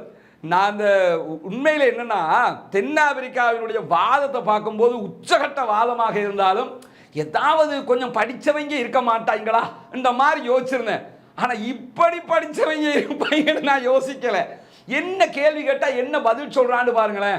எங்கள் ஊரில் சொல்லுவாங்க, இந்த சிங்களத்தில் ஒரு பழமொழி சொல்லுவாங்களே, எங்கே போகிறேன்னு கேட்டால் பேகுக்குள்ளே தேங்காம்பானா. ஏட்டா எங்கே போன கேள்விக்கு அது மாதிரி சொல்லிக்கிட்டு இருக்காங்க பாருங்களேன். அதே மாதிரி என்ன என்ன சொல்லியிருக்கிறான்னு கேட்டால், காசாவில் பொதுமக்களை பாதுகாப்பதற்கு மிக கடுமையாக போராடுகிறது இஸ்ரேல். குற்றச்சாட்டே பொதுமக்களை கொன்று குவிச்சிருக்கிறேன்னு. ஆனால் வந்து சொல்லிக்கிட்டு இருக்கான் பாருங்களேன். அதை நான் அதானே சொன்னேன். எனக்கு இதெல்லாம் பார்க்கும்போது எச் ராஜா, நம்ம ஆட்டுக்குட்டி, இது மாதிரி ஒரு குரூப் தான் நினைவுக்கு வர்றாங்க. நம்ம நாட்டிலையும் கொஞ்சம் பேர் இருக்கிறாங்க. இதை பார்க்கும்போது எதை சொன்னாலும் அதையே சொல்லிக்கிட்டு இருப்பாங்க. ஏன்னு கேட்டால் அவங்கள கிறுக்கன்னு நம்ம சொல்கிறது அவங்களுக்கு ஒரு சந்தோஷம். அந்த மாதிரி சொல்லிக்கிட்டு இருக்கிறாங்க. அதே மாதிரி பார்த்தீங்கன்னு சொன்னால், 7ஆம் தேதியில் நான் ஏற்கனவே சொன்ன மாதிரி அந்த வீடியோவை போட்டு காட்டி, இதை வந்து இந்த 7ஆம் தேதி வீடியோவை பற்றிய எந்த வாதத்தையுமே தென்னாப்பிரிக்கா வைக்கவில்லை. வெச்ச வாதத்துக்கு பதில் சொல்ல துப்பில்லை. அதை விட்டு இதை வைக்கவில்லை. அதுக்கு தான் பதில் சொல்லிட்டாங்களே, நீ ஹமாஸை பத்தி கேள்வி கேட்கவே முடியாது. ஹமாஸ் நீ அங்கீகரிச்ச ஒரு நாடு அல்ல, நாட்டின் தலைவர்கள் அல்ல. அவங்க ஒரு குழுன்னு சொல்லிக்கிட்டு இருக்கிற ஒரு குழுவை பத்தி கேள்வி கேட்க கூடாது போடான்ட்டாங்க. உலகத்துல இப்படி ஒரு வழக்கை எந்த நாடும் சந்திக்கல. அவ்வளவு அடி, அது சவுத் ஆப்பிரிக்காட்ட அடி. படித்துக் கொள்ளுங்கள், இதெல்லாம் நமக்குரிய பாடமுங்க. சிறுபான்மை மக்களுக்கு இருக்கக்கூடிய மிகப்பெரிய பாடம் இதுல இதுதான். என்னன்னு கேட்டா, சவுத் ஆப்பிரிக்கா மாதிரி சட்டத்துறையில் முன்னேற வேண்டி இருக்கிறது, கல்வியில் முன்னேற வேண்டி இருக்கிறது, எல்லாத்திலையுமே முன்னேற வேண்டி இருக்கிறது. எல்லாத்திலையும் முன்னேற இருக்கிறான். இல்லாட்டி இப்படி ஒரு வழக்கை கொண்டு வந்து வைக்கவே முடியாது. 800 சட்ட வல்லுநர்களோட களம் இறங்கி இருக்கிறார்கள். இஸ்ரேலுக்கு மட்டுமில்லை, சட்டத்தை உருவாக்கினவங்களே இவங்க தான். உருவாக்கினவங்களுக்கே அவன் அந்த, அதாவது சவுத் ஆப்பிரிக்காவோட நிற்க முடியலன்னா பார்த்துக்கிறீங்களேன். அவன் உருவாக்கின சட்டத்தை வச்சு அவனுக்கே அடிச்சுக்கிட்டு இருக்கிறான். அதே மாதிரி என்னன்னு கேட்டால், ஒரு கட்டத்தில் 23,000 பேர் கொல்லப்பட்டது இனப்படுகொலை என தென்னாப்பிரிக்கா வந்து நிரூபிக்கிட்டு இருக்குது. இந்த விஷயத்துக்கு என்ன சொன்னாங்கன்னு கேட்டால், 23,000 பேரை கொண்டிருக்கிற 23 லட்சம் மக்கள் இருக்கிறாங்க, 1% மக்கள் அழிக்கப்பட்டிருக்கிறார்கள். இதுக்கு உங்க பதில் என்னன்னு கேட்டதுக்கு, இது அவதூறுண்டாங்க. இது எனக்கு அடுத்த கட்டம் அவதூறுண்டாங்க. 23,000 பேர் கொல்லப்பட்டது அவதூறு. சரி, 23,000 பேர் கொல்லப்படலை, 2,000 பேர் கொல்லப்பட்டிருக்காங்கன்னு வைப்போமே, அதுக்கும் அவதூறு. அப்படி நடக்கவே இல்லையா? இவன் என்ன நினைச்சுக்கிட்டு இருக்கான் தெரியுமா? நம்ம சொல்றதை இன்னும் இந்த உலகம் நம்புதுன்னு நினைக்கிறாங்க. காரி துப்பி கொண்டிருக்கிறார்கள், செருப்பை கலட்டி அடித்து கொண்டிருக்கிறார்கள், அசிங்கப்பட்டு கொண்டிருக்கிறார்கள். சர்வதேச நீதிமன்றத்தில் செருப்பால் அடி வாங்கின ஒரே குரூப் இவங்க தான். அவ்வளவு வாதங்களுக்கு ஒரு பதில் கிடையாது. அவதூறுனா 23,000 பேர் கொல்லப்பட்டதுக்கு அவதூறு அப்படிங்கிறான். அதே மாதிரி என்னன்னு கேட்டா களத்துக்கு வந்தாரு பேராசிரியர் ஷா. இந்த பேராசிரியர் ஷா யாருன்னு கேட்டா இங்கிலாந்துல பிரிட்டிஷ்ல இருக்கக்கூடிய லெஸ்டர் பல்கலைக்கழகத்தினுடைய சர்வதேச சட்ட பேராசிரியர். இவர் இன்டர்நேஷனல் லாவுல அவர் ப்ரொஃபசர். அவர் இன்றைக்கு களத்துக்கு வந்தாரு. அவரோட வயசுக்கு அவர் கொஞ்சம் மனிதநேயம் இருக்கும்னு யோசிச்சு அந்தால் பேசின பேச்செல்லாம் பார்த்தீங்கன்னு சொன்னா களத்துக்கு வந்தவர் என்ன செய்யறாருன்னு கேட்டா இஸ்ரேலுக்கு சட்ட பாதுகாப்பு உண்டாக்குறதுக்கு வந்தாரு. காசா மீது இஸ்ரேல் நடத்தக்கூடிய இந்த போரை சரி காணுவதற்கு சரியான சூழல் என்னன்னு கேட்டா அக்டோபர் 7ஆம் தேதிய தாக்குதல் தான். ஹமாஸ் அடிச்சதுனால தான் இஸ்ரேல் அடிக்கிறாங்க, இதை விட என்ன நியாயம் வேணும் அப்படின்னு கேட்டான். அப்பவே தெரிஞ்சிருச்சு இவனுடைய அகப்பையிலையும் ஒண்ணுமில்லை, பானையிலையும் ஒண்ணுமில்லை, தலையிலையும் ஒண்ணுமில்லை. பேராசிரியர் முதல்ல இந்த பட்டம் எவ்வளவு கொடுத்து வாங்கினான்னு பார்க்க வேண்டி இருக்குது. அது மாதிரி அதை காட்டி அதுக்கு தான் அடிச்சுக்கிட்டு இருக்கிறோம். இவ்வளவுதான், 3 பதிலுங்க.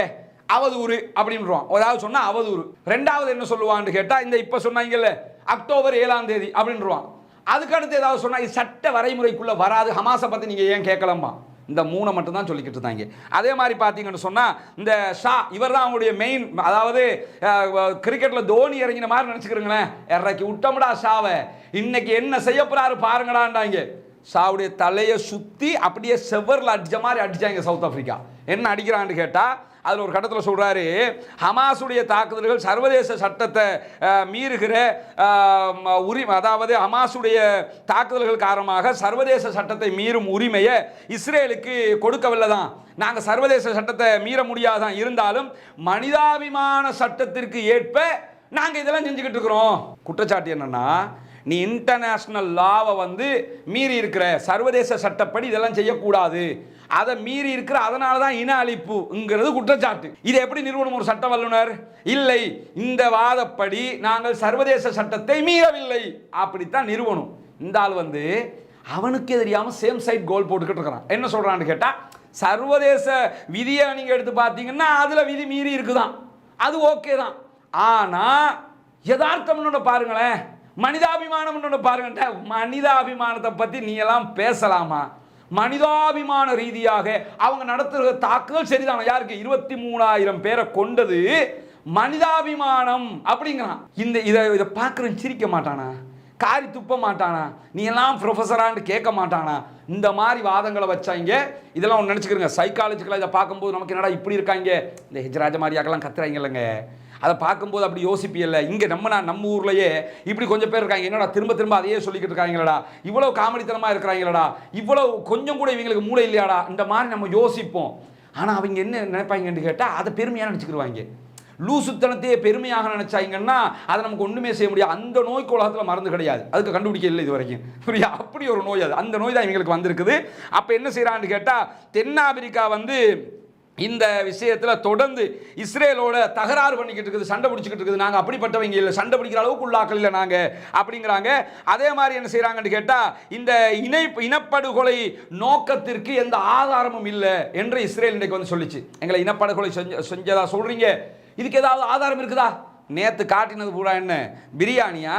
அவ்வளோ ஆதாரத்தை காட்டியிருக்கிறான், ஒரு ஆதாரமும் இல்லை அப்படின்னு இல்லைன்னு சொல்லிட்டா இல்லைன்னு ஆயிரம் நினைச்சுக்கிட்டு சொல்றாங்க. சொன்னது மட்டும் இல்லாம நாங்க எப்படி தாக்கல் நடத்தினோம் தெரியுமா?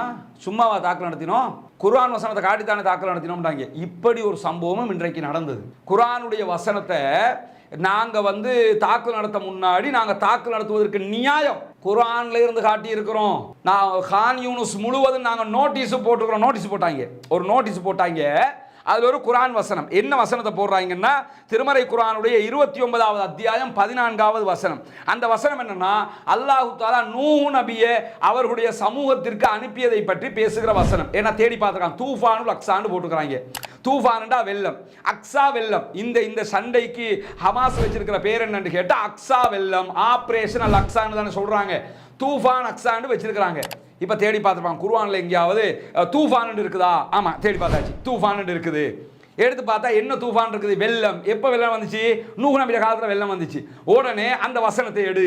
அந்த வசனத்தில் என்ன இருக்குதுன்னு கேட்டால் நூஹ் அலைஹிஸ்ஸலாம் அவங்க அல்லாஹ் தஆலா என்ன சொல்கிறான்னா, நான் வழக்கத்தை அரசல் நான் நூஹன் இலா கௌமிஹி நான் நூகை வந்து அவருடைய கூட்டத்தாருக்கு அனுப்பி வச்சிருந்தோம்.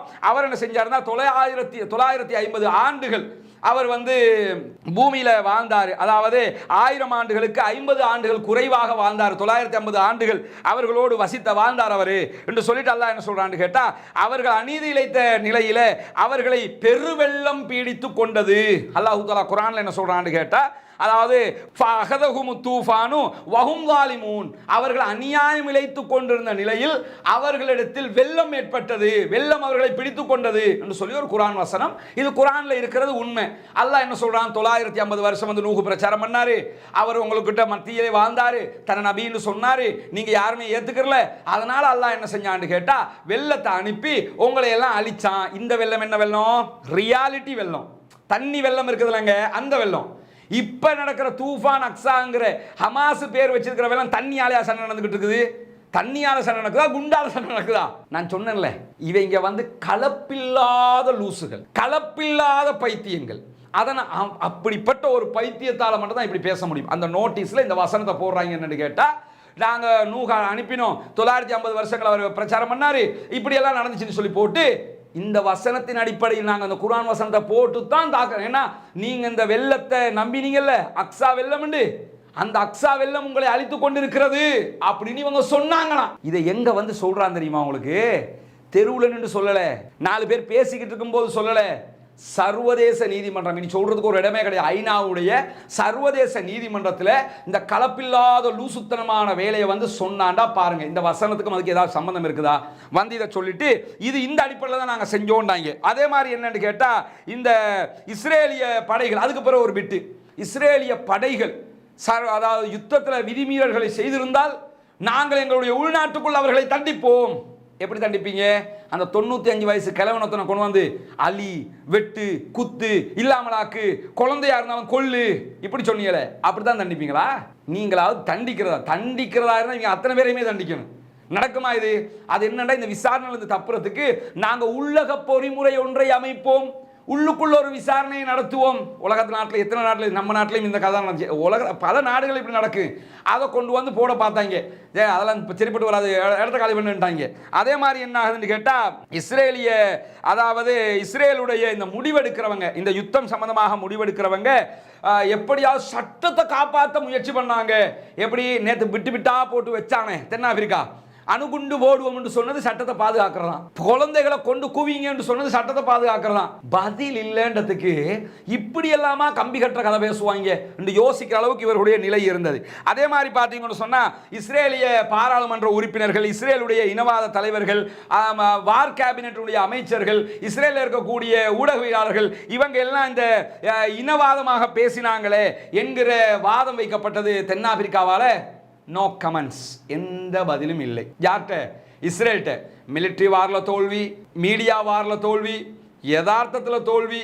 அங்கே இருக்கிற முக்காவாசி பேர் பைத்தியமாக சுற்றிக்கிட்டு இருக்கிறாங்க இராணுவத்தில். அப்படி இருக்கும்போது சர்வதேச நீதிமன்றத்திலும் படுதோல்வி, படுகேவலம், படு அசிங்கத்தை பட்டு கொண்டிருக்கிறார்கள். அதே மாதிரி என்ன ஆகுதுன்னு கேட்டால், இன்றைக்கு இந்த வழக்கை பற்றி பார்த்த பல சர்வதேச வல்லுநர்கள் என்ன சொல்கிறாங்கன்னா, இஸ்ரேலுடைய இந்த சட்ட போராட்டம் என்பது தொடக்கத்தில் இருந்தே பலவீனமாக இருக்கிறது என்று ஆய்வாளர்கள் சொல்லுகிறது மட்டுமல்லாமல், தென்னாப்பிரிக்கா வழக்கின் உள்நோக்கத்தில் மிக தெளிவான ஒரு பிடிமானத்தை வைத்துக் கொண்டிருக்கிறார்கள். அதே மாதிரி இந்த மனித விலங்குகள், அதே மாதிரி காசாவை அழிப்போம், இந்த மாதிரியான அதிகாரிகளுடைய பேச்சுகளுக்கு எந்த ஒரு ஆதாரத்தையும் இஸ்ரேலால் காட்ட முடியாமல் போய்விட்டது. நாங்கள் அப்படி சொல்லலை, நாங்கள் ரொம்ப நல்லவங்க என்று நிரூபிக்க முடியாமல் போயிடுச்சு என்று சொல்லி ஆய்வாளர்களே இன்றைக்கு சொல்லுகிற நிலை இருக்கிற நேரத்தில், இன்றைக்கு ஒரு சாலிடான ஆதாரம் என்ன தெரியுமா? இன்றைக்கு இவர்கள் நாங்கள் ரொம்ப நல்லவங்க என்று சொல்லிக் கொண்டிருக்கும் போதே கான் யூனிஸில் தாக்கல் நடத்தினாங்க. தென்னாப்பிரிக்கா எடுத்து காட்டினா, நீ நல்லவன்னு சொல்றலடா, இப்போ தாக்கல் நடக்குது பார்த்துக்க, இப்போ கூட நீ தாக்கலை நிறுத்தாம தான் பேச்சுவார்த்தைக்கு வந்திருக்கிற, சட்ட போராட்டத்துக்கு வந்திருக்கிற என்று சொல்லி எடுத்துக்காட்டினாங்க. தலை குனிவு ஏற்பட்டது இஸ்ரேலுக்கு. அது மட்டுமல்லாமல் இந்த வழக்கை நீங்கள் மொத்தமாக எடுத்துக்கிட்டீங்கன்னு சொன்னால், இதில் அவங்க என்ன சொன்னாங்கன்னு கேட்டால், காசாவில் அதாவது மக்கள் இத்தனை 23,000 கொல்லப்பட்டதற்கு காரணமே யாருன்னு கேட்டால் ஹமாஸ் தான்டாங்க. நாங்கள் ஒன்றும் செய்யலையே, ஹமாஸ் தான் எல்லாம் பண்ணாங்க. அப்போ ஹாஸ்பிட்டல்களுக்கெல்லாம் தாக்கல் நடத்தினீங்களே, நாங்கள் ஹாஸ்பிட்டலுக்கு தாக்கல் நடத்தவே இல்லையே, அந்த பக்கமாக நடந்த சண்டையில் அப்படி பட்டுட்டு போச்சுன்னாங்க. நான் சும்மா புரியறதுக்கு சொல்லலைங்க, அவங்க வந்து அதைத்தான் சொன்னாங்க. அதாவது அவங்க தாக்கு நடத்தி அந்த ஹாஸ்பிட்டல் 27 மருத்துவமனை அழிச்சிருக்கிறாங்க. அதெல்லாம் அப்படி அந்த பக்கமாக போகும்போது அப்படி பட்டுட்டு போச்சான். நம்ம சொல்ல அப்படி தட்டுட்டு போயிடுச்சு, அது மாதிரி நடந்துச்சுன்னாங்க. இது அந்த ஆரம்பத்திலேயே சொன்னார்ல மனித உரிமைகள் ஆணையத்தினுடைய தலைவர், வெளியில் வந்து எல்லாம் சிரிப்பாங்கண்டு, வெளியில் வந்து அத்தனை ஜட்ஜும் சிரிச்சிருப்பாங்க. லூசு கூட்டமாக இருக்கிறாங்க இவங்க வந்தாங்களே பேச்சுவார்த்தைக்கு என்று சிரித்திருப்பார்கள். இந்த வழக்கில் மொத்தமாக இஸ்ரேலுக்கு எதிராக தென்னாப்பிரிக்கா மிக முக்கியமான 5 வாதங்களை முன்வைத்திருந்தது. அந்த 5 வாதங்கள் முழுவதுமாக முக்கியமாக சொல்லப்பட்டது என்னென்றா, நீங்கள் இனப்படுகொலை செய்திருக்கிறீர்கள். எப்படி இனப்படுகொலைன்னா, பாலஸ்தீன மக்களை படுகொலை செய்திருக்கிறீர்கள், உடல் ரீதியாக மன ரீதியாக பாதிப்பை உண்டாக்கி இருக்கிறீர்கள், கட்டாய இடப்பெயர்வு செய்திருக்கிறீர்கள், அகதிகளாக இடப்பெயர செய்திருக்கிறீர்கள், உணவு இல்லாமல் அவர்களை பட்டினி போட்டிருக்கிறீர்கள், சுகாதார அமைப்பு முழுவதுமாக கலாப்ஸ் பண்ணப்பட்டிருக்கிறது, பாலஸ்தீன மக்கள் பிறப்பதையே தடுக்கும் விதமாக நீங்கள் அவர்களுக்கு எதிராக கர்ப்பிணிகளுக்கு தாக்குதல் நடத்தி இருக்கிறீர்கள் என்கிற செய்திகளை எல்லாம் இன்றைக்கு இந்த வழக்கில் ஒட்டுமொத்தமாக வச்சிருக்கிறாங்க. பொறுத்திருந்து பார்ப்போம். இந்த வழக்கினுடைய தீர்வு வர வேண்டும். அர்துகான் சொல்வதைப் போல இந்த வழக்கிலே வெற்றி கிடைப்பதற்கான வாய்ப்புகள் நிறைய. வழக்க பார்த்தா வெற்றி தான், கண்டிப்பாக வெற்றி கிடைக்கும்.